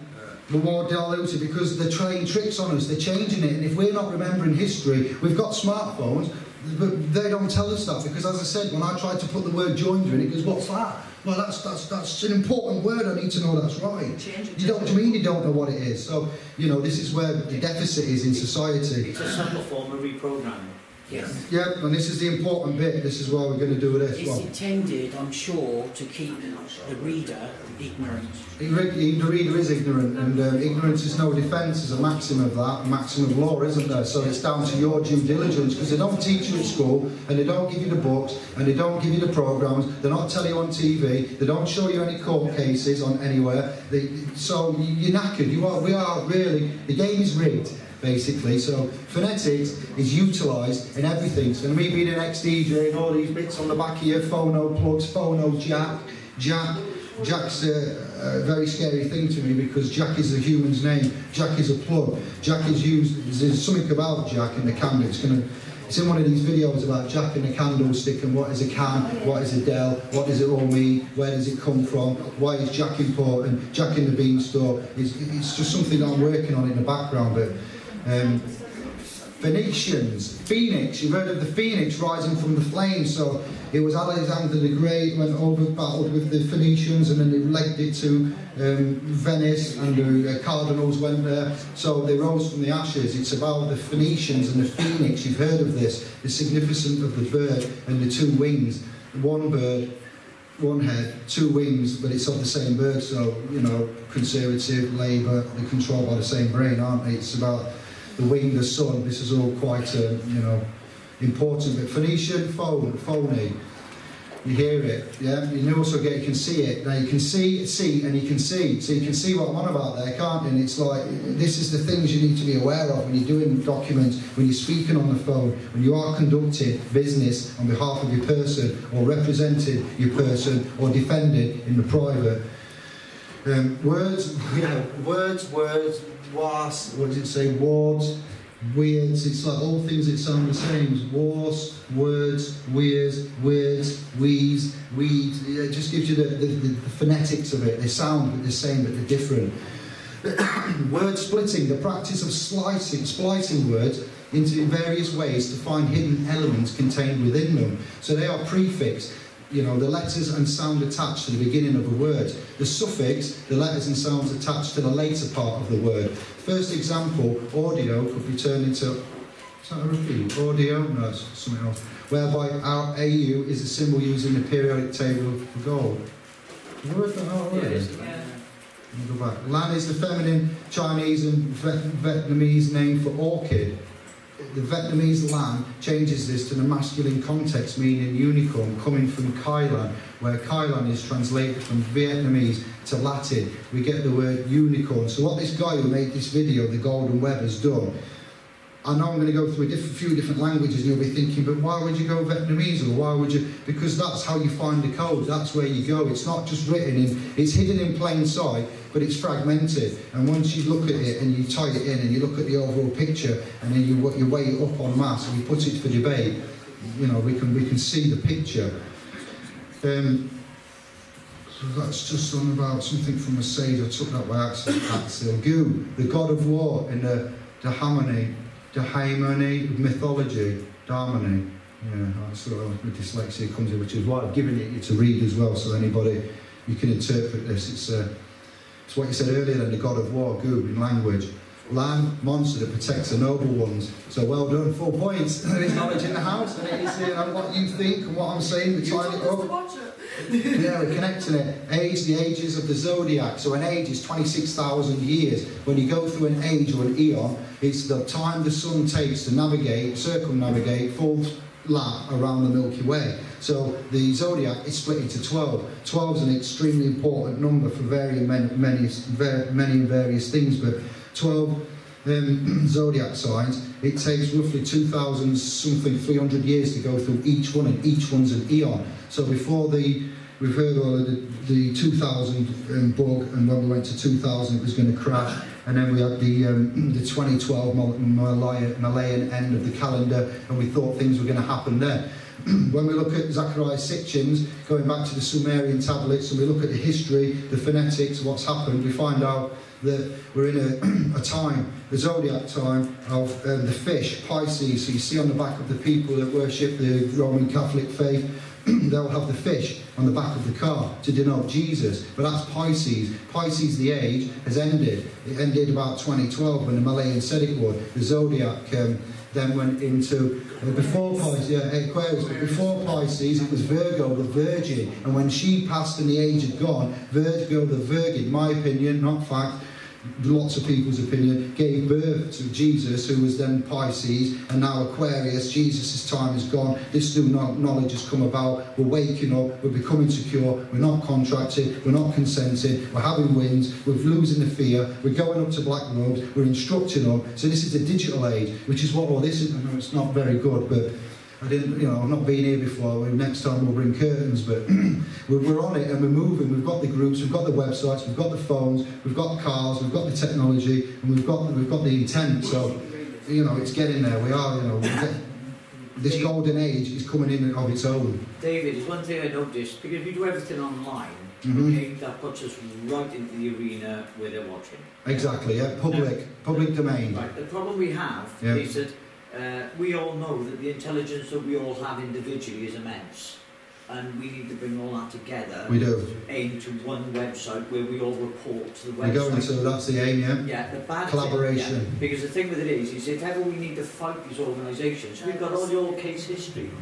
Yeah, makes sense. Yeah, so archives, reference. We have a database that says, don't mess with us because we'll take you apart. So case law, it's called case law, yeah, you've already got a precedent. Yeah. And the thing with it is it's some form of verification, because obviously if this data, we need to keep it safe. Yeah. And verification, I think it would be paramount, and it's got to be physical verification. You can't sort of say, yeah, I'm that. Yeah. And I think that would be a good idea myself. We're looking to do that, we have got plans. Yeah. Trust me, we've got big plans, and we've got to start somewhere. This is very, you know, emotional for me to have you guys here and for you to have the respect and love for what we're doing. So, yeah, we'll move through that. We are going to strengthen. We're going to get a national network. We've got about 80 people on the list for the, we called it a Soveriegn network list, but we need to expand on that and, you know, get some. I need a benefactor. I need to get out of my slave management job and, you know, sort something out with regards to if I'm the right man to do this, and I'll give it my best shot. It'll be non-for-profit. We'll set a board of trustees up. We'll do it all above board. Accounts will be made available online. It won't be me that has the control. It'll be everybody that makes a decision, puts it to the board of the trustees. People are saying to me that they've got, this is the sidetracking again, we'll get back on it, they've got business accounts, they don't want to pay the money to the HMRC, they've seen what we're doing, they know the people that need help, their heart's in it, and they've got the money, and they're saying, what can we do? So I'd create a Bitcoin wallet next for the donations. There's one there already for online donations through PayPal and standard ways, but we'll do a Bitcoin one, we'll get on that, and we'll divert all of the funds to that, to do that, yeah, and pay for staff, pay for wages, pay for anything we need to do. So, the network's getting stronger, the ages are changing, the zodiacs, we've moved through them, just got to stop sidetracking. Now we're going to go on to the days of the week. We know what the days are. I'm going to skip through this, it's not that important, but it's all about the sun. The scriptures and the Bibles tell you about the sun. The sun's being reborn. We think of that as the Son of God, but we're also looking at it, the interpretation and the codes and the language and the definitions and the times and the edits and all the scriptures and gospels that we've looked at, which is most of the faiths, have a son and they're waiting for a rebirth and there was a sacrifice. And it's a very, very similar story. So the Roman word for Sunday is Dominica, which also means first day. Luni in Romanian is Lunar Day, which is the lunar day, Monday, lunatics. Monday is the Marti in Roman, Mars. And then you've got Mercury Roman for Romanian for Tuesday. Joy Romanian, that means Wednesday. And Venera in Romanian, the Latin Veneria, means hunt. Saturday, Saturn Day, and I didn't notice till recently, it's got a 6-sided geometric shape in the north side of Saturn, supposedly married to the moon as well. There's a lot to look into these planets and the relationships of it. The way that the Saturn Day is Saturday, it's Sambata in Romanian, which means Sabbath. Where is Earth Day? We're on Earth. We created the Earth. We've got names of the week named after planets in the solar system, but there's no celebration for Earth. There's a clue in that. I don't know what it is, but why didn't we give a day of the week to Earth? Why haven't we got an Earth Day? If we're so astrologically encompassed and transfixed with the not just the ball, but what's above the ball, like the Egyptians had, then just some food for thought. Due to the large volume of information that is going to be presented for the rest of this presentation, it says video, but that's because I've took it from his video.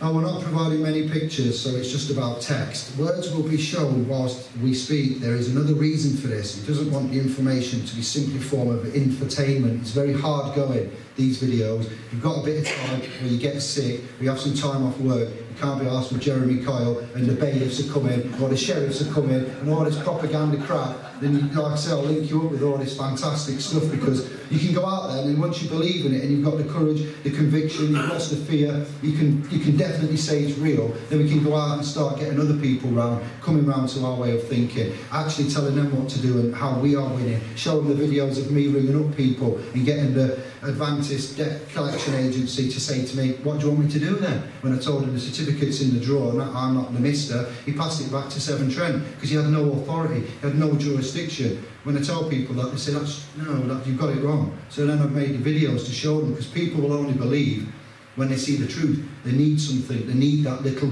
because there's too many people trying to pretend to help and saying they've got the right way and the remedy, and it doesn't work. They fall down, they've got egg on their face, they go away, they get custodial sentences. Tom Crawford, house losing, I needed everything right and they had no paperwork, so even when you do it right, you still lose. So even though you might lose, you can't really say, Dave, it's you and your gang, you've told me wrong, because when we do it right, we've seen evidence, and the CPS not having any evidence, and acting on it, and the officers, and the chief inspector, and going all that way, and this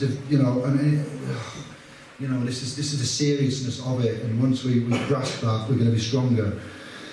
So we're going to first look at the processes of commerce as pertaining to the Phoenicians, who were known as the great merchants of the sea, and why this process, with all of its complex implications, continues unabated to this day, albeit for very sinister reasons, as will be shown.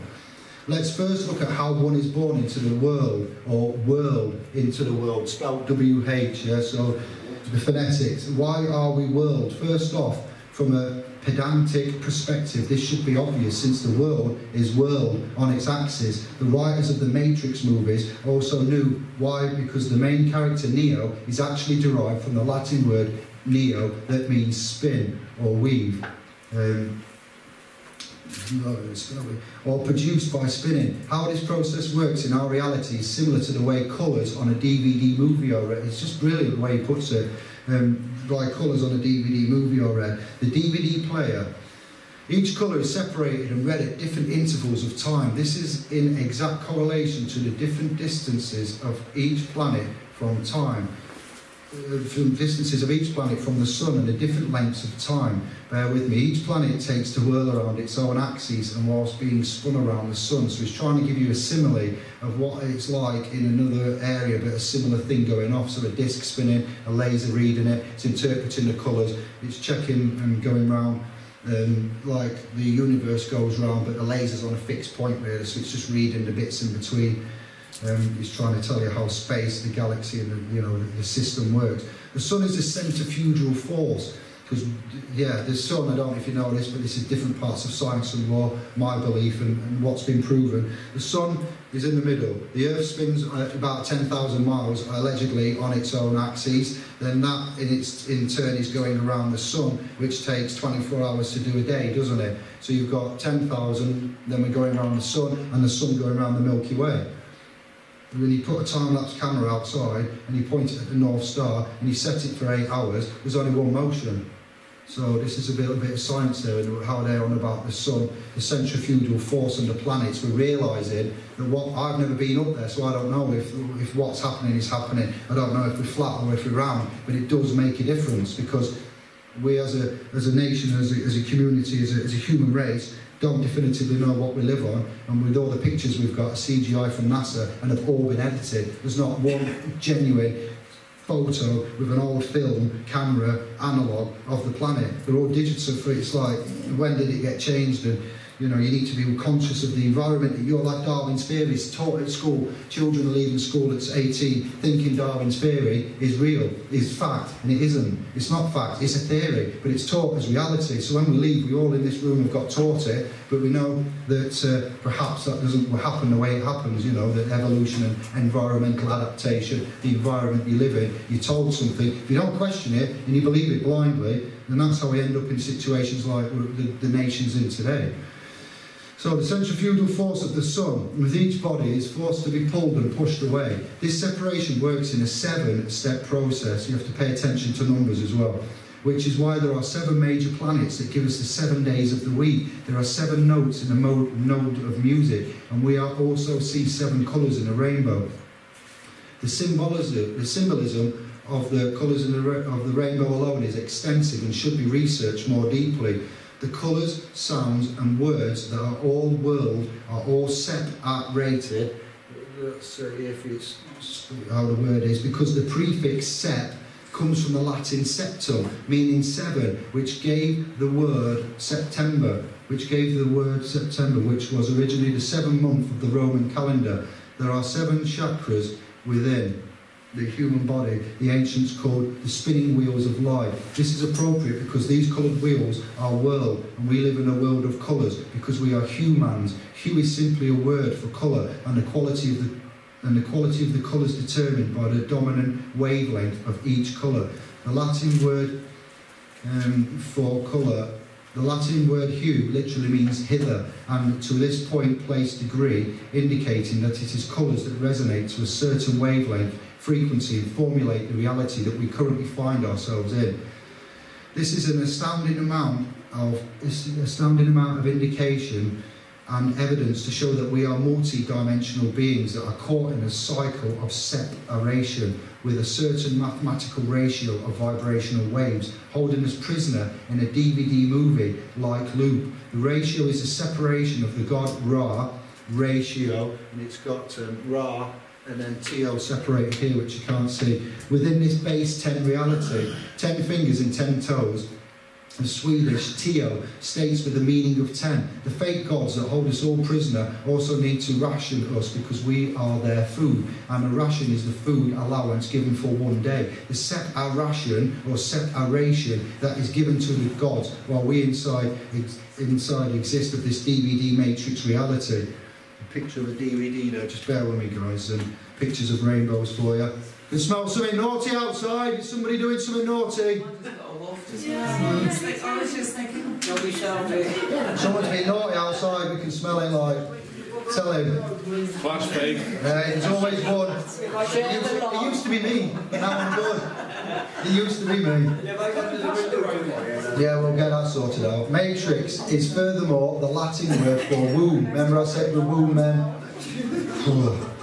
We are womb men, we're born of the waters, the doctor, this is, I know it's long-winded, but matrix is furthermore the Latin word for womb, which is where our body, ship, is birthed, or birth, B-E-R, not B-I-R. All ships find their birth, B-E-R, when they reach the port or dock. When Neo woke up in the Matrix, he was inside a battery, womb, or iPod, which is why Apple Computer sells everyone iPods, and it's not why, but it's part of the little click that in the Hollywood movies, you will notice they give you little bits of a story, or they'll give you something from the past for your consideration, or they'll tell you 9/11 conspiracy. That's amazing what they've put down in the Back to the Future films, and the conspiracies and the things that they said they were going to do 20 years before, and who said what. The thing with The Simpsons from 1992, where somebody like Trump's going down the escalator, and there's a woman at the top that drops some card, and there's a man in front of Trump going down the escalator, and they both do this, which is a sign for something, yeah, a satanic sign. That's on The Simpsons in something like 92. When Trump got his, not indoctrination, whatever it's not words, inauguration, dyslexia, he did that. He went down some stairs in the shopping centre, and somebody on Facebook tagged me in it and says, "Dave, you're not nuts, watch this." He says, "From now on, I'll never question you again." He goes, "That is insane." 20 years, 18 years before they did that sketch, the Simpsons makers, and then when President Trump went down and he'd done it all, he'd gone down and opened up somewhere, and they're all praising him. That exact scene is replayed from The Simpsons, word for word, second for second, scene for scene. And I was like, no, programming, what are you doing then? So they do put things in there, you know, it's in the films in Hollywood, Matrix, and for sidetracking. Can't help it. All ships find their birth when they reach the port or dock. When Neo woke up in the Matrix, he was inside. iPad, yeah, blah, blah, blah. So, that's a picture of Neil. You can't see, I'm so sorry about the resolution. And there's a picture of an apple symbol there, the bite out of it. Where's the apple and the bite out from? It's a spiritual thing, they're telling you. It's a technological thing, but it's a spiritual joke. There's the golden apple of Eris as well in Greek mythology. Yeah, take a bite of the apple, and obviously they took a bite, allegedly, you know, it says, and then they asked where the clothes were, because it gave them that IQ, so information technology taking a bite from it.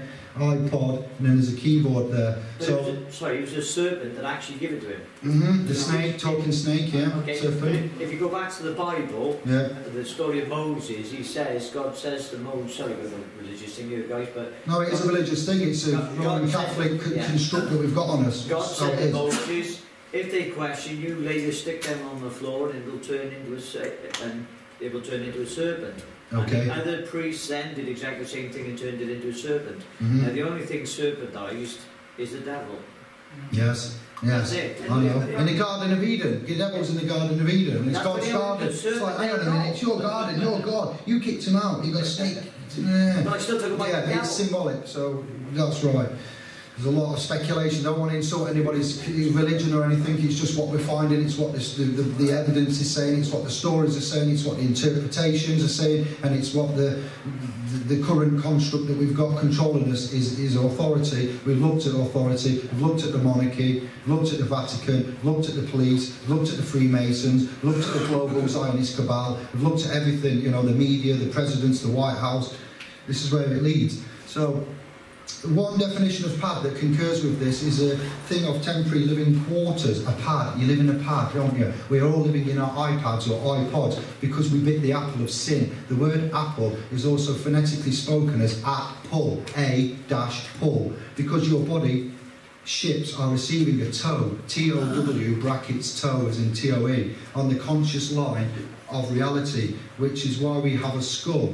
A skull, yes, because a skull isn't, this is amazing, a skull is an oar that is used for sculling, C-U-L-L-I-N-G, sculling, and sculling is the property of a boat by an oar over the stern. When someone is commanded to do something and prodded in a certain direction, their instructor is said to be stern with them to get the point of the command across, and this point is usually finalised with a stated warning, vocalised as or else.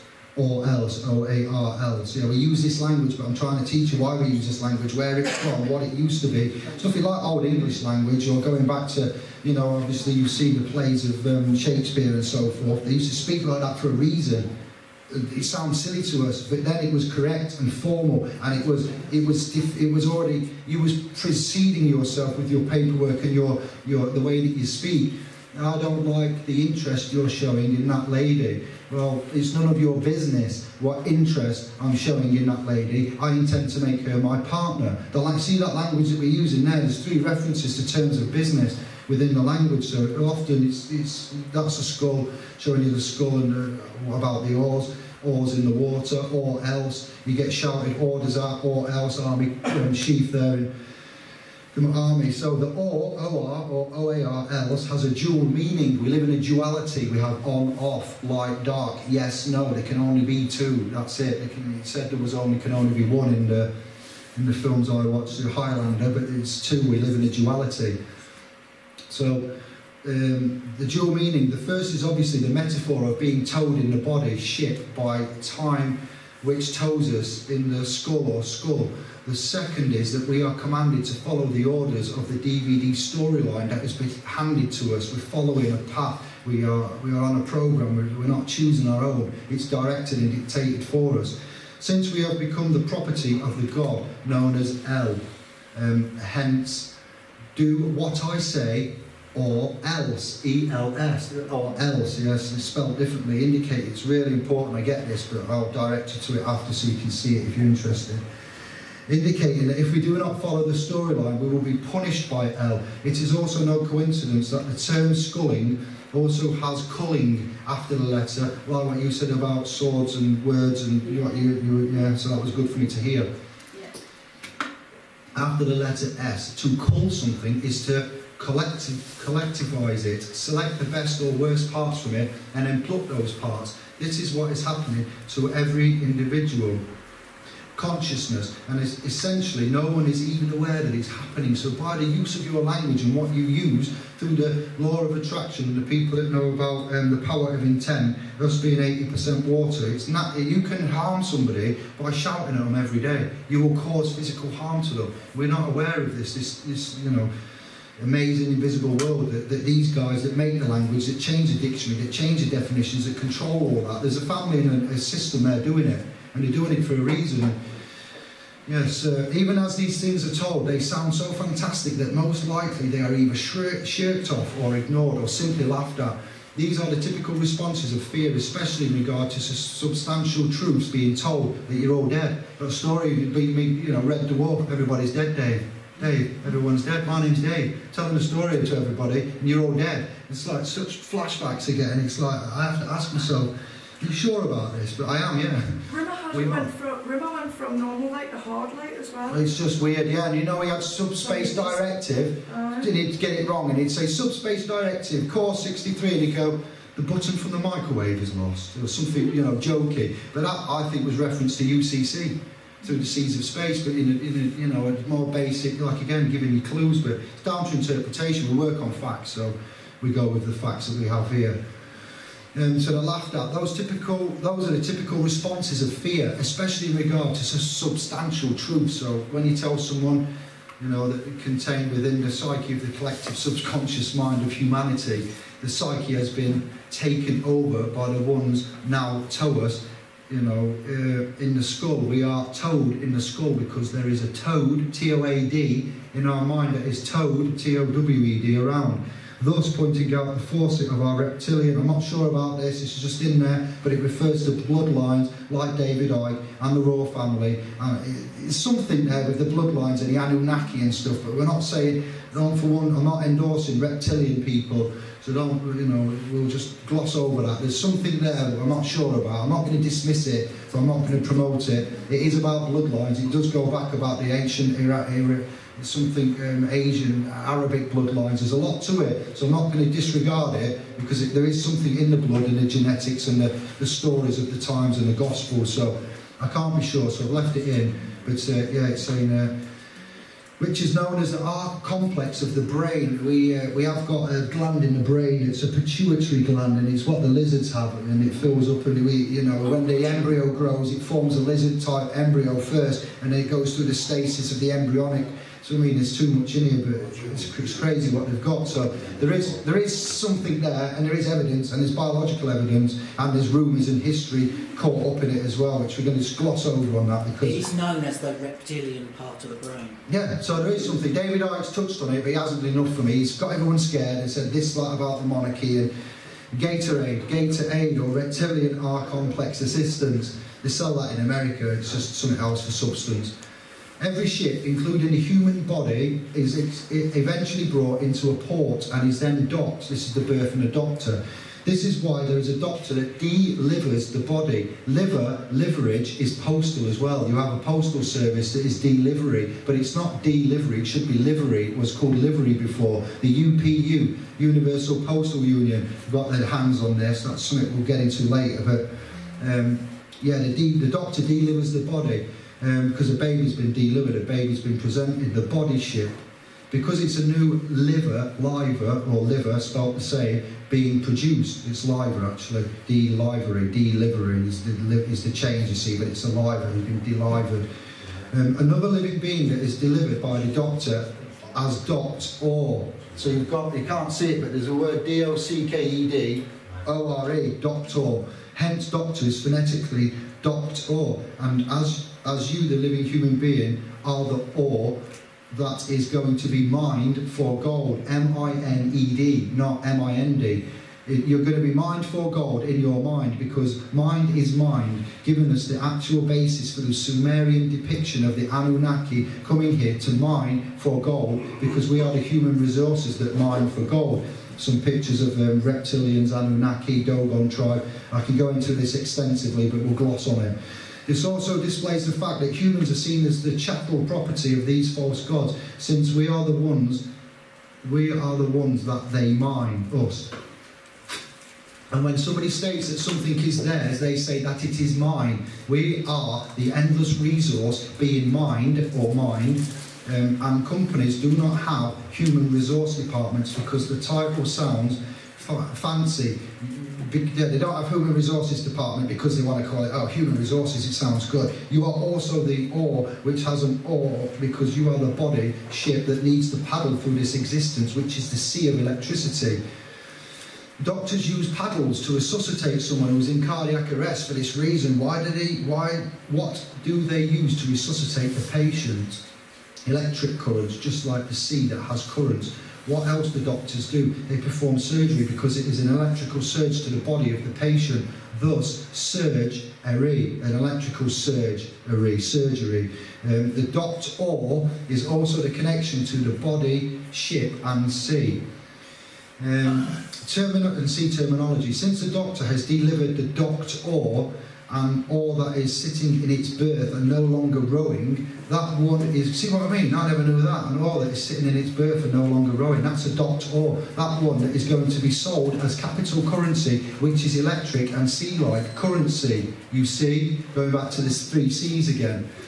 It's fantastic. So take a look at this Hebrew word. Now this is really important. There's an N shape there, there's like a little E there, and there's an O. That's a Hebrew. I'm really sorry it's poor, but you can get it later. Does it look familiar? Perhaps like Neo. Again, well, in Hebrew this translates into English as pin, and the Vietnamese word pin means battery. I don't know how he got Vietnamese. I looked at every language to do this. There's some real, but then again, you could argue that if you looked at every language, you could find a word that made this story fit together. So don't think I haven't already thought of that and then looking for alternative sources to back up this because of that.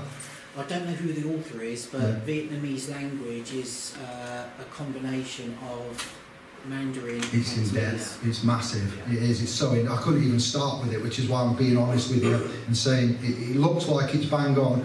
I'm 90% convinced with it. Hey? Is the author Chinese? No, it's called the what did I say? The Web of Golden Web. 3 videos. Yeah, I don't know. He's an American guy that authors it. He's not. I don't know it. He's got an Asian cultural theme to it.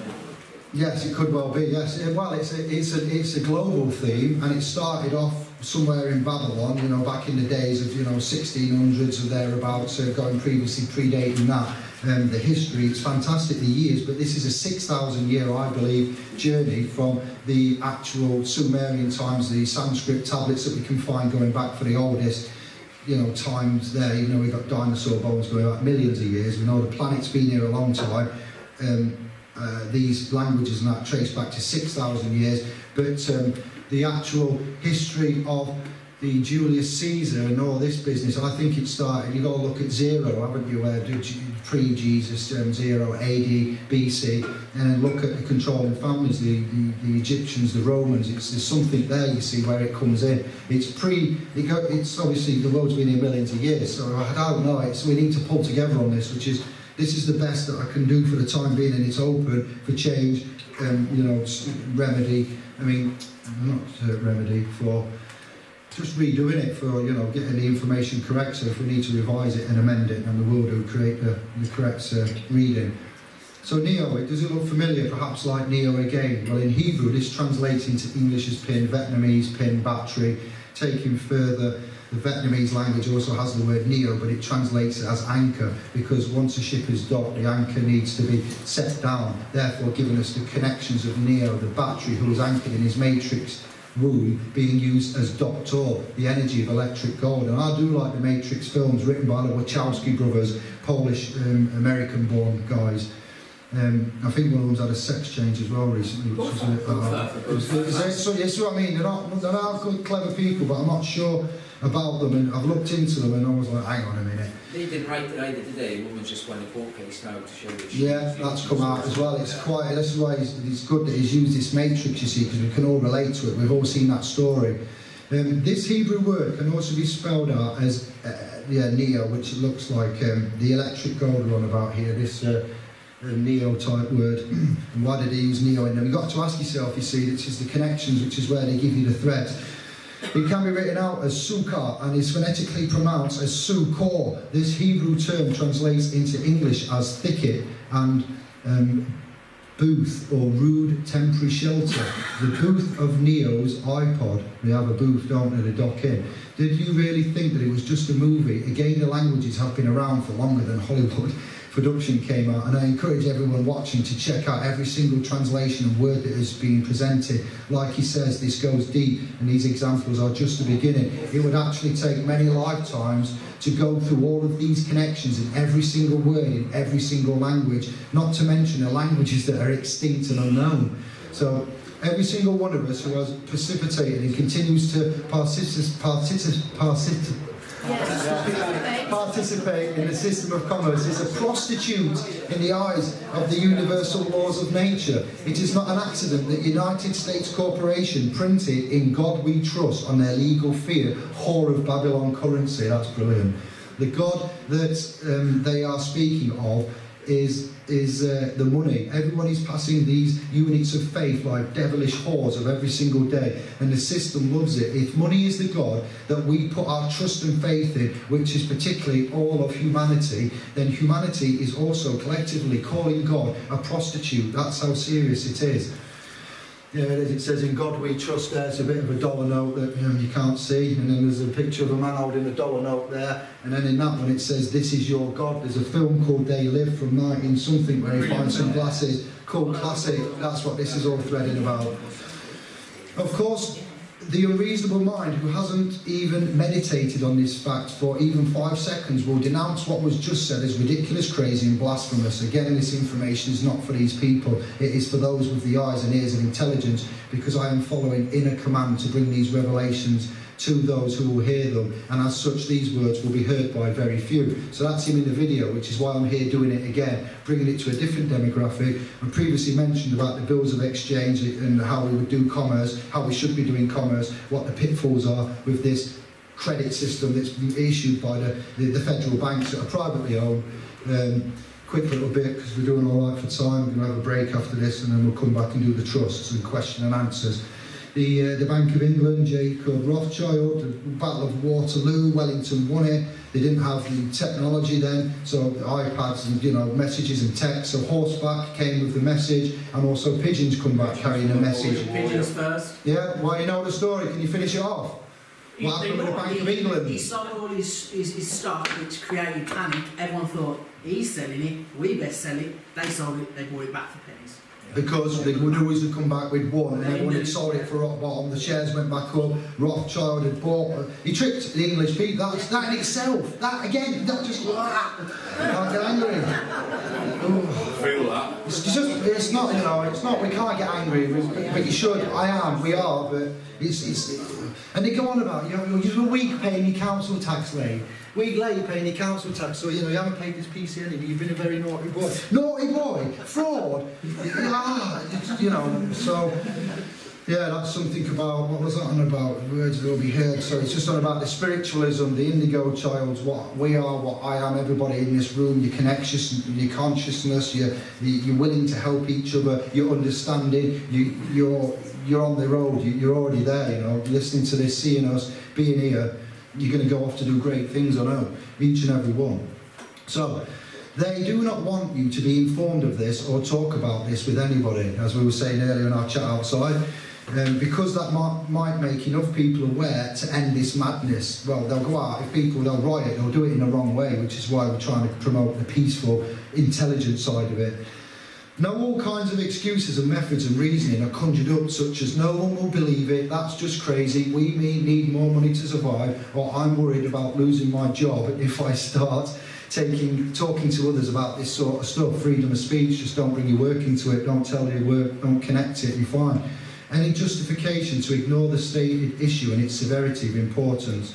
So people just stick their head in the sand, literally, when you're talking to them. You will tell them something, I mentioned it, have you asked questions or tried to wake people up? And then some people, they will just go over them and then they'll walk away and they'll not think of it again. Other people, you'll see the cogs turn. And I suggest you just leave them with it, and then a day later go, I thought about it, and just keep it, they'll come back to you and you give them something, direct them to the site, the YouTube channel, the videos, look at the paperwork, the references, the law, the dictionaries, anything you want, it's easy enough done now. David, the biggest part of it all is that we do it all for free, we try to help people for free. Mm-hmm. So, but what you must remember is, there's some people in the world that are greedy, there's some people in the world that are greedy and they're tempted by the trust. Yeah, they are. That's true. So we've already got the tools of the trade that we can actually say, right, okay, this is trust, it's some money kicking at you, you just got to help us find it.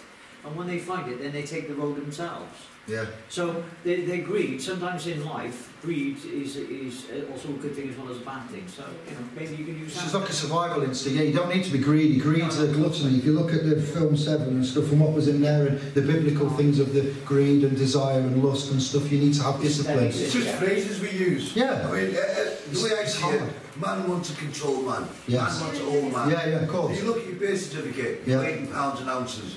Yes, that's gold weight and stuff. Where's your weight in gold? That's it. Yes. Amazing. Yeah. And these aren't just sayings. This actually used to happen when my granddad talked to me when I was a young boy. I was quite inquisitive, and he told me that he used to go to the bank and get sterling. This is how I know about sterling. He said you go to the bank and get silver, Dave, and you'd get it weighed up. Your money, what you had, whatever you weighed up in money wise, they transfer to sterling silver, which is what money is. It's something that's backed by something of value. Now they got rid of the banking man. I'm looking at Russ in the corner, but the Gold Insolvency Act and stuff like that, and the Bankruptcy Act means that we then become this is the debtor-creditor relationship that Warren and Surj are well up on, and I don't know about the rest of you, but we're working on this debtor-creditor relationship and the relationships that we've got, how to understand a relationship, how to recognise a relationship, how to tell which one it is, if it needs changing. And it's just really exploding on a massive level. So you just got to bear with us. That's going to come this afternoon. Is anybody cold? You've got your coat on, like you all right? Yeah. I'll shut the window. I've got a t-shirt on, but can you do it a window? Yeah. Have got any more? Can you boys do that window over there? Cheers. What's the definition of prostitute? We used to be called, when I first made Sovereigns, we was called sovereign solicitors, because it was just, it rolled off the tongue. It was cyber solicitors. So I wanted to make an app. I didn't think about Facebook. Then I went sovereign solicitors. But then Lee Monroe said to me, Dave, you can't really put yourself in the prostitution arena. So what do you mean? He goes, well, solicitors, they hire themselves for money. They're not there for the good of man. They're there, they don't tell the truth. They have contracts. They do things that are non-disclosed. The speakers, whoa, that's enough, I'm changing the name. That's it, done. See what I mean? So I recognise a serious error had been made. Don't want to relay ourselves, connect, or have affiliation to certain entities, not, that aren't for what we think they are. I thought solicitors were honourable. I thought they were a good thing to aspire to be. No, they're not. They get paid to tell lies. Exactly. Lawyers, lawyers, solicitors. So Soveriegn Paralegals was renamed, and just learning curves, isn't it? We're all on a journey. Every day is a school day. We're not taught this, so we're learning each other. What's the definition of a prostitute? Someone that sells their body for money. That's everyone that goes to work every single day. Do you have a body? Are you making money by it? We are. Do you have? Are you using it to participate in commerce? Yes. Welcome to the land of prostitution. That's why the word congress, from the Latin congressio, means sexual intercourse. All laws about commerce and money are passed in Parliament and Congress. And anyone who participates in its system is a prostitute by default. Here's another example. The word trick has a basic definition of a period of work or duty, a tour of duty, a shift, and also a prostitute's customer. Each time that everyone goes to work, a shift, they can accurately say they are turning tricks, because this is the language definition and how deep it is. As already stated, this brings dishonour, disgrace and humiliation to the individual and humanity as a whole. That's why the word ploy in employment means a tactic intended to embarrass, humiliate and frustrate an opponent. That's everybody's job, whilst acting as employer and employee, to embarrass, humiliate and frustrate each other, because humanity is caught in a system of hating each other. There's no grey area with this one. Humanity is entangled in a systemic web of hate for each other because we participate in the war known as commerce, which is the prostitution of humanity for hateful gain due to another's loss. So I did tell you we've got remedies. It's just going through it so we're on the same page and give you a chance to speak up and give your opinion. People stood on money, different piles of money. obviously who's got the most, who's doing better, or one to gain over another. It's like cannibalistic what we do to fight for jobs, get the most money, keeping up with the Joneses. Oh, I want a Tesla car, oh, I want an Audi, oh, he's got this, he's got the, you know, BM such and oh my days, he's got light, you know, the bright white lights on his, oh, I've only got, it's just beyond some things that I hear people talking about. I'm like, really? And everything that's going off, you're talking about headlights on the car, and there was some are yellow, some are white, and you want white. What about the kids that have just been bombed? What about, you know, the woman in the tent? What about, and people are like, oh, Dave. It's just so that's why we're here talking amongst ourselves. Another must lose every single time. So there's a picture of the man in his head, and he's got some bag here, and a dog, he's got his hand on a dog, and he's sat down homeless, he's on the street. So what we say is we don't hate anyone because we want the trader, traitor, it could be, trader could have come from the word traitor, or it's linked with the word traitor, system of big mama, Marine Admiralty Maritime Acts. So we're looking at abbreviations, we're looking at Maritime Admiralty, UCC, statutory and stuff like that. I am not a communist or socialist either. Those are simply disguised systems of commerce with even more entrenched dictatorial and centralised control and power. I am simply of the living who can cognise, not recognise, but cognise that everything is all already here. Anyone who uses any justification for a monetary advantage, disadvantage system, or CYS system, as in cyst, body cyst, has declared themselves to be a trader or traitor of humanity. End of story. So we're using a fiat current monetary system. This is bad. This is really bad. It creates debt, it creates misery, it creates war. We didn't need it. It's been brought in the churches, I think. I'm not blaming the church for everything, but the Roman Catholic Church is heavily tied in with a lot of our law, and the monarchy as well, you know. You know, King John, Magna Carta's, the monarchy, the queens, the wars, the battles that we've had, so, and the barons. It's all entrenched and, you know, linked with each other. This the end of humanity is coming, so we need to look at other ways. We have had civilizations that have existed for hundreds or thousands of years that didn't have money, that we found evidence of, that lived happily, society, prospered, was intelligent. In fact, they're probably better than what we were doing now. Back then, there's a megalithic blocks in Lebanon. That you get the biggest crane today to go to Lebanon, I'm talking the biggest one you can find in the world, it will not be able to lift that block. It will go to it, and it will put its claw under, and as it lifts, the back end will lift because it's over 100 million cubic ton in weight. And our biggest crane can only, hey, yawning at the front, our biggest crane can only lift up about, I don't know, X amount of ton. It's not 100 million ton, but yet there's more megalithic blocks in Machu Picchu and up on the tops of the mountain. They're not from that area. They were took up there. So there's a lot going on in the society, in the world we're in. Have we got another latecomer? If so, well done for finding us. Where are you from? What's your name? Zahir, good to meet you, from Accrington. We've got a spare chair there if you want to take a seat, and we're halfway through. We're going to finish this, we're going to have a break, and then we're going to talk about trust and equity, go for some answer questions and interaction, stuff like that, Zahir. So thank you, bless you, welcome. Cheers, mate, thank you. Bankers, stock markets, trading. The public face of the trader or traitor system of commerce, this is where the capital name becomes the traitors of humanity and formulate the manifest destiny of the occult or the elite through the energetic consent of the ill will of the majority. Everyone who participates in the monetary system is a soldier or classed as a soldier of fortune, as shown by the anagram for the word monetary, which becomes army note. So if you take the word monetary, which is saying note, army note, so monetary is an anagram of army note. All legal fiction or friction currency bills are also called notes because they indicate a vibratory signature like a musical note, which is a tactic of war. Hence, monetary becoming army note. It is a statue of Troy. You know, statutory system, as shown by another anagram for monetary, which is Amen Troy. So you take the word statutory, and from that you will get Amen Troy from statutory. Monetary can be arranged into Amen Troy. You've got to remember I mentioned about Julius Caesar and the Romans, the invasion, the Egyptians, what's happened. We've looked at it all, and this is the language, the history, the times, the phonetics. It's all dropping into place now. We've found something that makes sense and tells us where we was, how we got to where we are now, who's in control now, and what we need to do to protect, indemnify, or maybe fight at times, when they're knocking at your door trying to take, goods and whatever, and calling you an occupier, which is a military term, and your house is a property. It's a dwelling, and it's you're a resident. You live in your body. If you ask me, a spirit housed in the vessel with a mind and a consciousness. So I am the three, and I live in my body. Doesn't matter what religion or what faith you've got.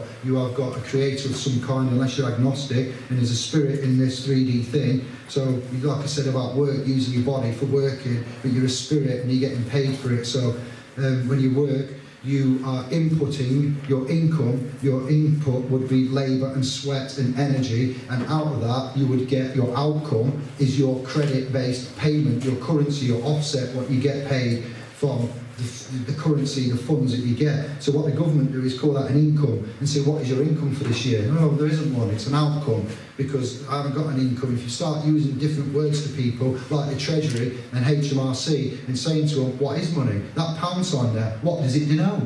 What does it denote? Pounds of what? Yeah, pounds of gold, pounds of flesh, pounds of bacon, pounds of, whatever it could be. It's like the language that we use, it's very deep, and we are explaining it, so when you go into the legal world you will understand, and you will overstand and understand. Amen. Truly, for the custom you are. Seeing that it is a religious custom of yours, you are. And the very definition of clerk is cleric. A cleric, to be short, is a clergyman in a religious order. David, sorry to interrupt, but if you go back on our screen, there's one clear thing there. Yeah. Come around the aisles, is less. Is less, yeah, that is less. That says euro less, is less. Yeah, you're getting it now. You're seeing, it's there, it's in plain sight, but we don't know, we're not trained. When somebody comes along and makes a kick-ass video like this and speaks out to me, I'm like, whoa, he's on it, he's done it. I can tell you now, you can go away, you can come back, and you can help comprehend they said there's a two-tier court system, or there's a 2 or 3 or 4-tier environment out there. It depends who you are, and who you're with, who you signed up with, who you're authorised with, how you conduct yourself. And when you are committing commerce, we know now, especially over the last 2 weeks, what these accounts are connected with, how we're connected, how we're traded, what books, what entities, what environment we're in, how many countries. We're basically walking central banks. And when we give you this power, and we tell you how to write your own promissory notes, how to offset your debts, how to protect yourself, and how to get in this capability of being a walking central bank where you can start using this. But to use this, we're going to talk about this afternoon after dinner, this bills of exchange, treasury, trust, finance, opposite to money. Customer, you are custom, so it's showing you custom in a shop. The cleric, helping the customer with the service. This is why all religious gatherings are called services. Again, food for thought. Fish heads, popes, whatever it is, the funny hats they wear. The Vatican, clerks or clerics, clerks or clergy, that hold the clerical book-keeping duties of the Catholic Church. Cleric is derived from the Latin clericus, meaning clergyman, priest, clerk, scholar, scribe, secretary, bee.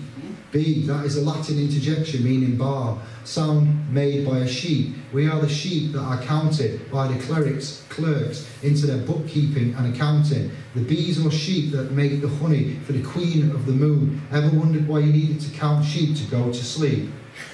Yes, this religious custom is moving along nicely for the customer, and customers and many gods and wares are being accumulated for the final amen or amen of Troy, signified by the monetary religious belief units called denominations. A denomination is a definition of a value of series of related values in money, and is also a religious organisation uniting congregations into a single body. What religions in God we trust, denominations, will you use on your next purchase? You've got it in England, it's the same principle. We've explained about the bank, we're using printed federal notes. The private bank, originated, it's sold to the English government at overinflated perpetual debt interest rates. It's not good, it cannot continue. We're already in the brown smelly stuff, we're all in debt, and your children's children and family are going down the same road. So this is why we need to talk about this, because it's something that needs tackling while we're not committing commerce in our correct capacity.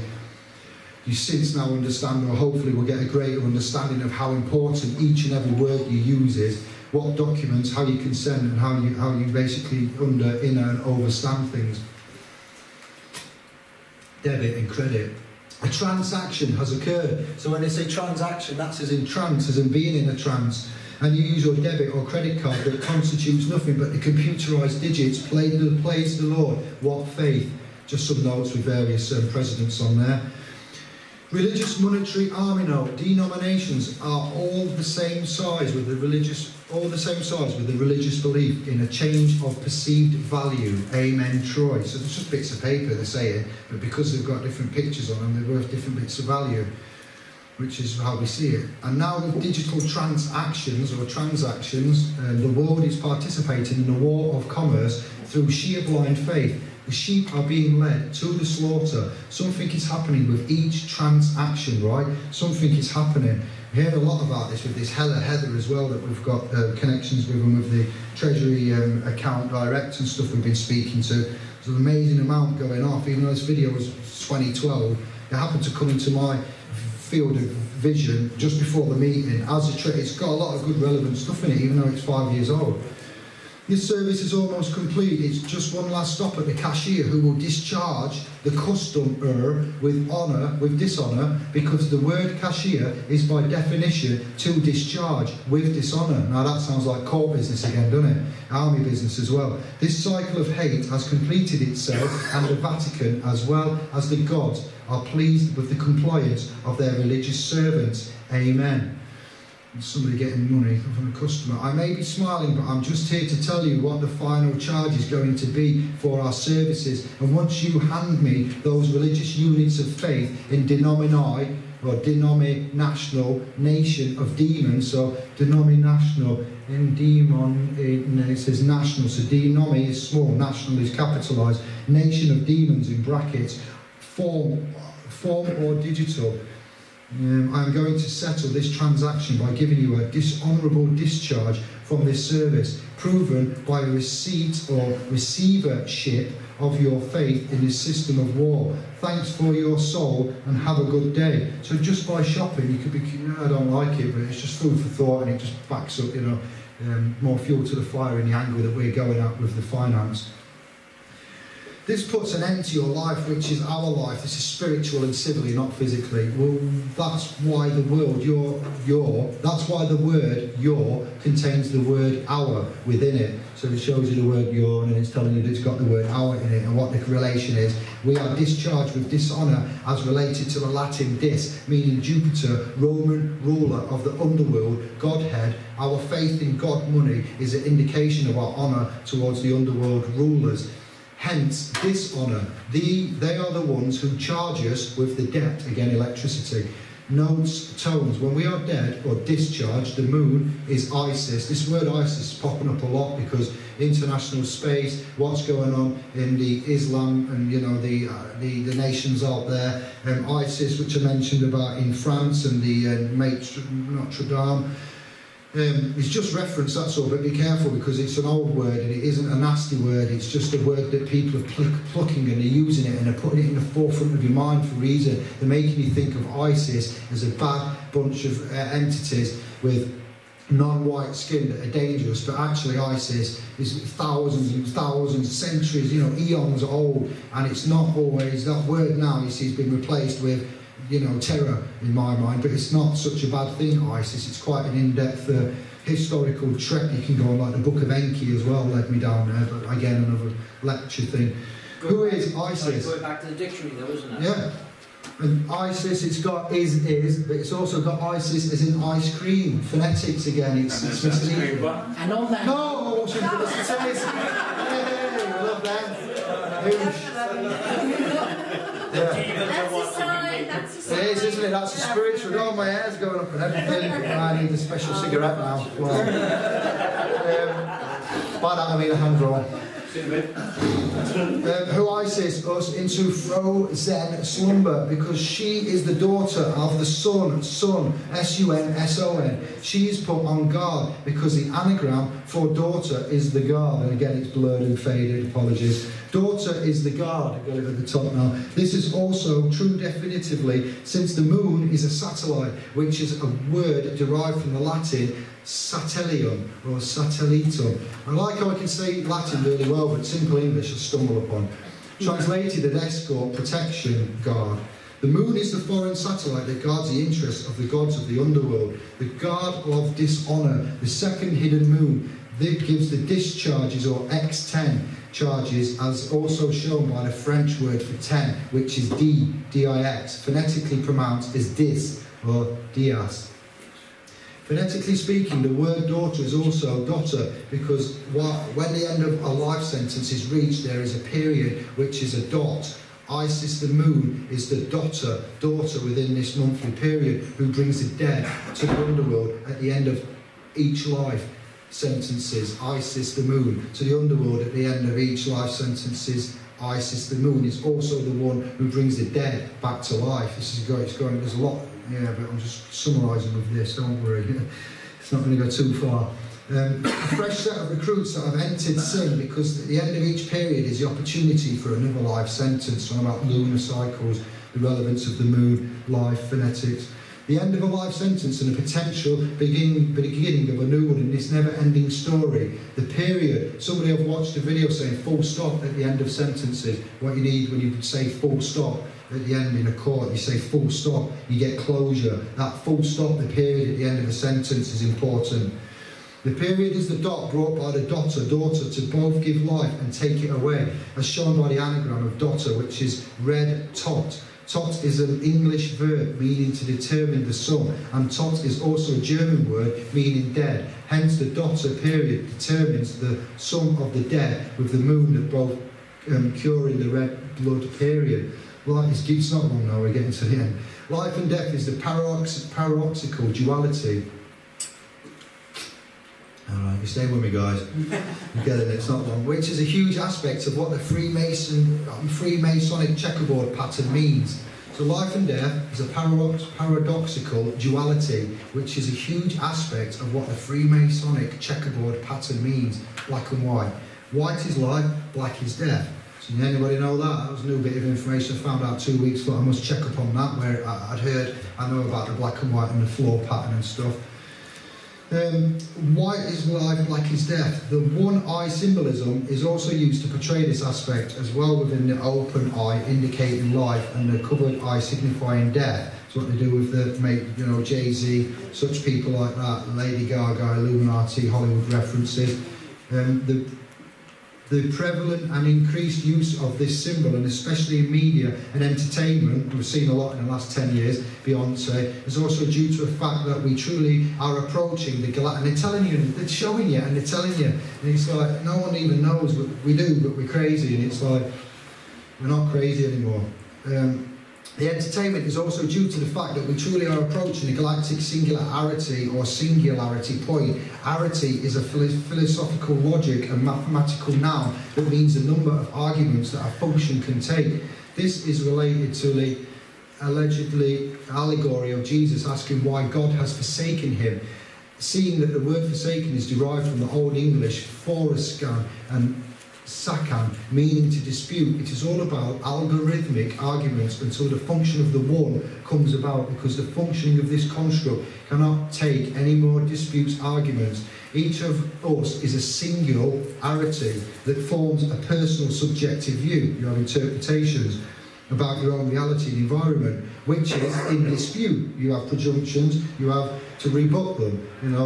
It's the way it is. So this is how your environment works, and this is how the language works. It's a personal, subjective view. You might need to tell somebody, like I did with the old lady in Barnsley, sorry, but you that's writing this, our view on this is this, and we follow English law, due process, rule of law, he who makes the claim, such and such, just going off the top, firing it off into the dark, with the backing of the guys, boom, shanker, it worked, case dropped, no file to no case to answer, so many £1,000s saved. So it's down to somebody that was if her son was in a business organisation and he was coining 80 grand a year and he found out his poor old mum had got a threatening letter from the council, he may have just paid it. People will, you know, they're going to take a stab. And with these, the next part of the seminar for this afternoon, when we talk about the trusts and that, and when we establish them and stuff, they will take you to the end. They will tell you, they will get you to demonstrate and to prove anything, whether it's an argument, whether you do UCC and they say what does that mean and you need to recite it, or whether you put specie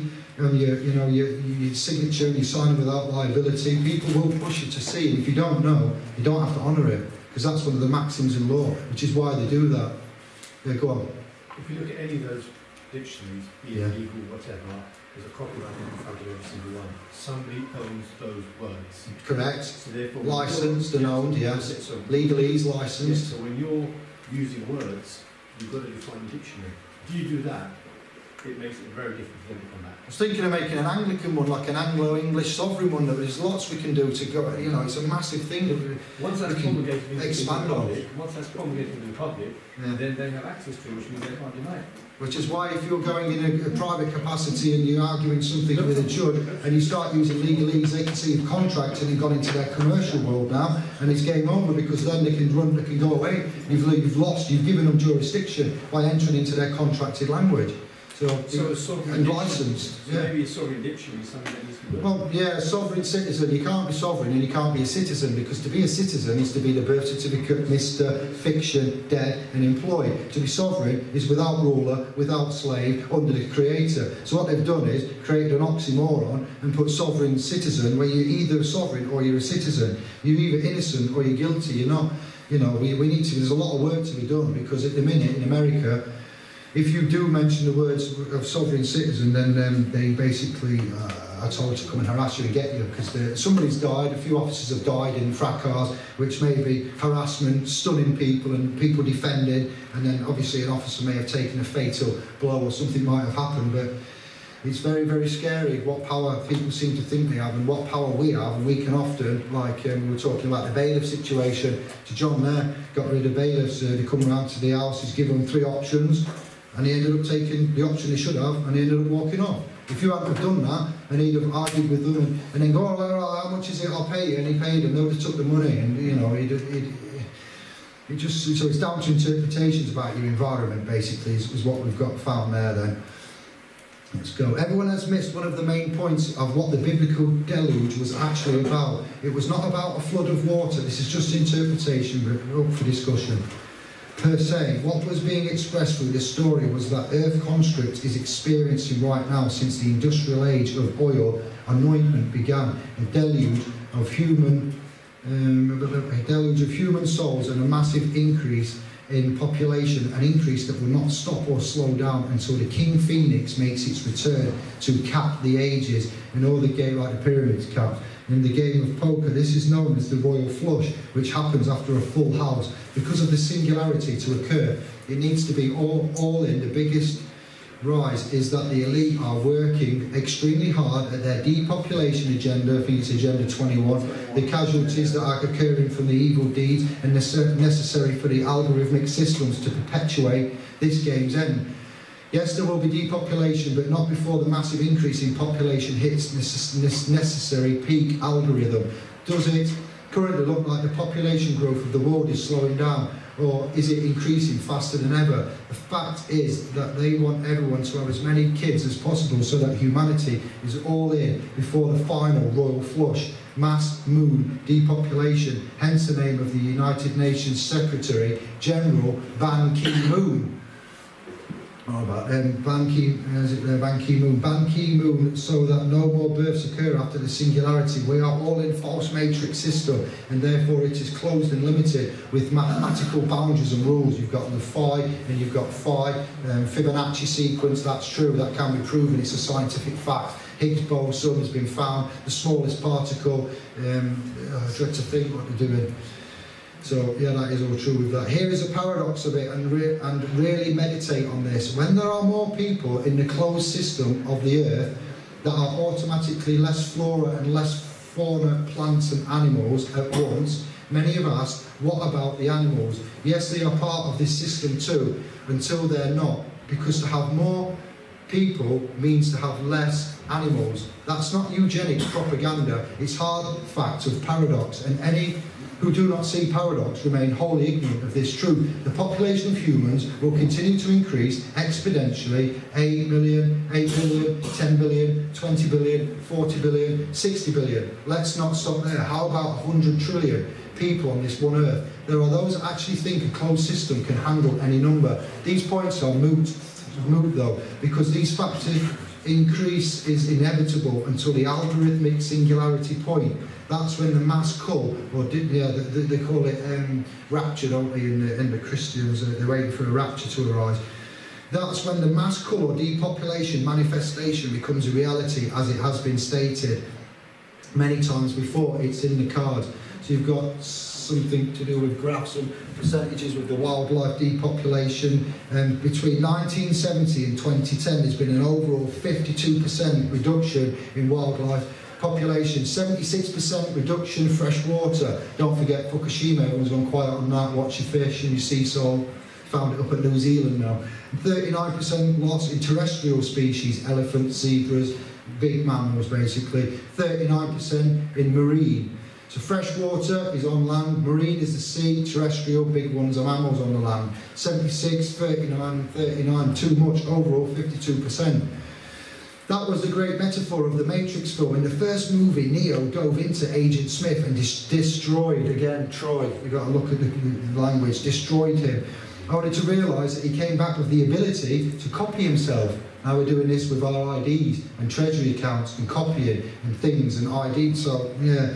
Only to realise that he copy himself like a virus. In case anyone didn't match the metaphor, by doing this, Neo, the human, gave the Agent Smith the mark of the beast, the mark of a virus which only seeks to copy and perpetuate itself. To the architect, this was a necessary function of the one. Neo is the anagram of the one, whereby Smith took over every agent and human that was part of the Matrix system and turned them into a copy of himself. The third movie featured a final battle between Neo, the one singularity, and the world of Smiths.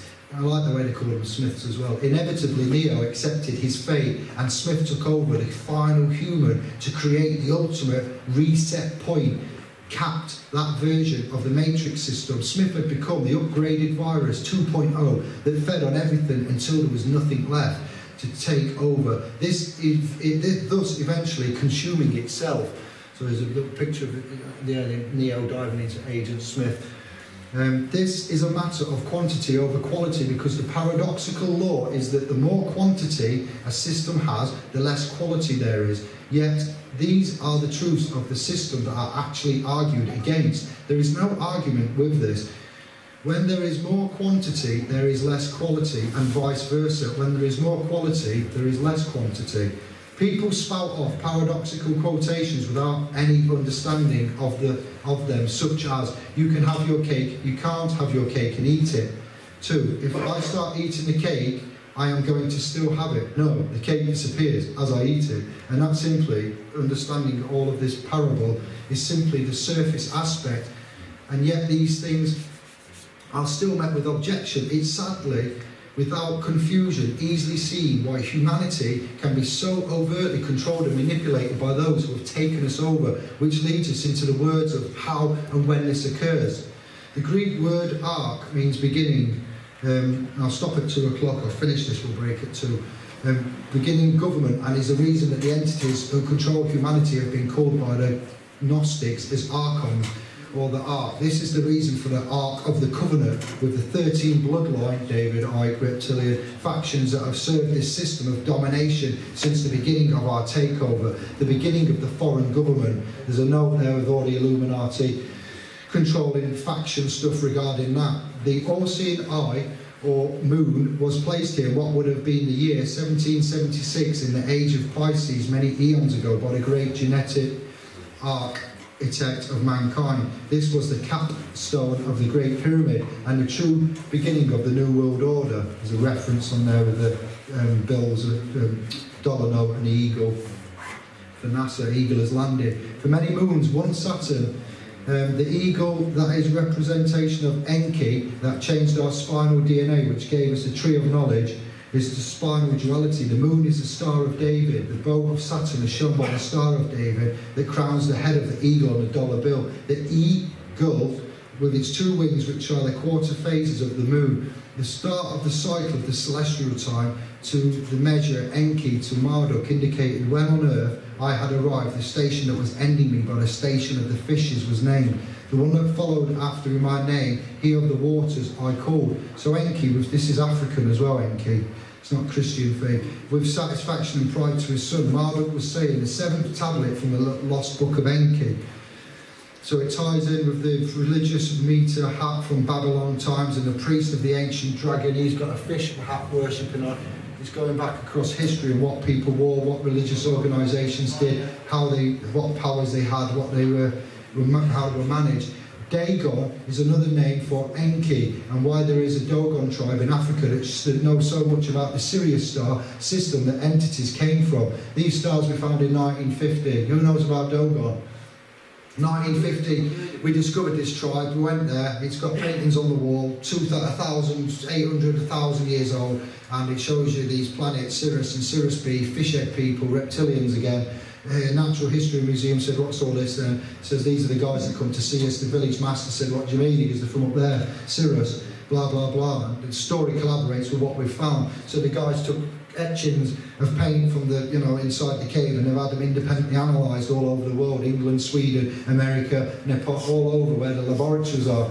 The paint carbon dates are correct. It is hundreds of thousands, something a long shitload of time old. We found 1957 roughly, Sirius, and Sirius B that goes around Sirius takes 50 years to do a navigate to one orbit. These guys every 50 years, for the last 200 years, they get a massive hat out and they do a dance. But they've been doing it for hundreds of years. But we only found out 70 years ago what's going on through the Kepler telescope, radio studies that we're doing of space. So how on earth did these, and this is not my words, allegedly backwoods savage people know what's going on in an intricate astrological way 200 years before we found out using technology?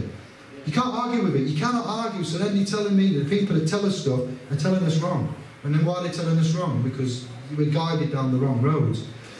So Enki, you need to look at that if you're interested. Africa and what happened in Africa, and you look at the Dogon tribe in Africa that knows so much about the Sirius star system that these entities came from. They came with messages and gave to the Dogon tribe, there is no God in here. Dogon, spelled backwards, is no God. D-O-G-O-N is Dogon, no God. Dogma Latin, it's dog and God, yeah. In the beginning, God created the heaven and the earth, Genesis 1. This is going on about biblical passage, the very first in the Bible. There was a beginning, there was a holographic matrix construct, which was the ark, or the beginning of the government in our lives. This is the beginning, so ark, A-R-C-H-E, referencing government in our lives. The beginning was marked by the construct of the Trojan horse moon of 13 monthly cycles per year, being brought here and eventually introduced into our DNA, an object which was seen by those of us who lived on the actual earth at the time as a frightening foreign construct. There you go. So, Mr. Spielberg reference, E.T., you've got the moon and you've got a horse here now, telling you the nightmare Trojan horse moon gift. I need to look into the relationship. I don't know it all, but Saturn and the moon's a relationship. The Trojan horse, there's a lot to do with horse. You have a mane, don't you? You have a name. And name is an anagram of mane. And I can't remember now about horses. Grooms and brides. Grooms and brides, yes. There's a lot to do with horses and people as well that ties in. Honeymoon and the livestock was given, I can't remember, it all ties in with. But Steven Spielberg knows about this, and he did this same picture of a moon and E.T. on a bike, referencing what I'm on about to you now, which is like, you're not going to know, but. And they took their journey from the Elim, and all the congregation of the children of Israel came out into the wilderness of Sin, which is between Elim and Sinai, the mount, is it? Mount Sinai, on the 15th day of the second month after their departing out of the land of Egypt, which is Exodus 16:01. This is when the Israelites came upon what has been called manna, which comes from the Hebrew word meaning, what is it? Take note that they entered. This could also mean monochrome gold manna, or the food of the god. Take note what they entered into the wilderness of sin, which is the Akkadian name for the god of the moon, which is why the moon, manna, sin are all the same thing. When our DNA was changed through the foreign moon installment, we received Surj, because apparently the moon wasn't always there. It came, which is another fantastic bit that needs to be looked at another time. But supposedly. yeah, so it's energy, and it's not what it's supposed to. It's not what we think it is. So we received certain senses while others were taken away, and the English word sense translates into the Hausa languages as manna, and also the Swahili word mana, meaning significant. Sense also translates into the Swedish word sin and German sin, again showing the correlation and synonym of this same term is besinning, which links us indirectly with the term beginning and the aspects of the sin moon construct. That was the ark, beginning of government, manna, so then ark of the government, Noah's ark collecting 2 by 2, so I'm like, that's a different way of looking at it. It's gone about manna being a biblical food. Dutch word sure looks and sounds like the English word man. Maybe there is a correlation. There most certainly is. The Holy Eucharist, which represents the honey, moon, and the bread of life, humans that are born with it. The Latin Eucharistical means vessel for preserving the Holy Eucharist, or Eucharist. That's going on about the Norse language and Sanskrit and Ver. I'm just going to see how much is left, and if I think it's right near the end. It's the same inside a woman's biology. When the moon egg inside of a woman is full, it is released into the abyss to pick up the lost semen who need rescue. A picture of a reproductive system, and it says something about a cup later on, but I've missed off the text. The werewolf and the moon. We've got what do you call them now?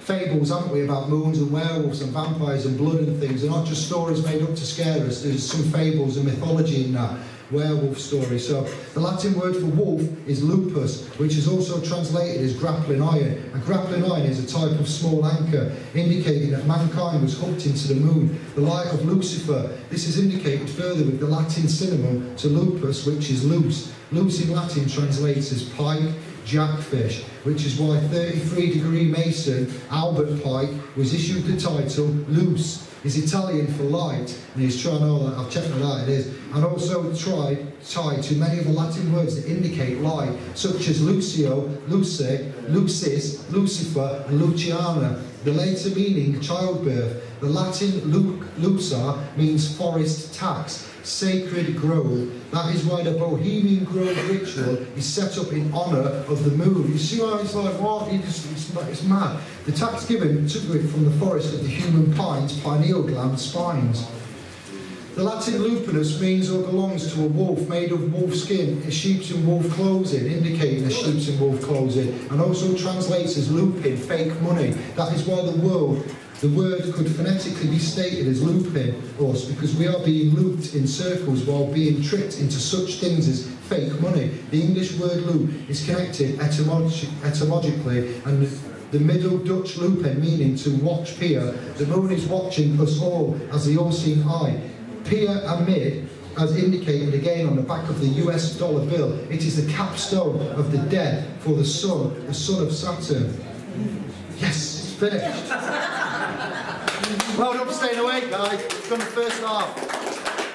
Trust us this afternoon. Go and get some dinner. We'll say half hour, 40. The process of it in the deceit of religion and commercial service. The Pope at the Vatican is called the Bishop because the phonetic prefix of bi is also bi is also buy. It's got bi there and bui. Sorry about the display. And the compound suffix is shop. Hence, bishop turns into bishop. That's the first instruction that is given to the masses of those who worship or worship this arrangement of prostitution, slavery. So it's quite shocking what you're hearing, isn't it? Is anybody hearing stuff thinking this can't be right? It's a bit, I didn't think that, or I'm just reaffirming it. Catholic Church, I don't want to offend anyone's religion.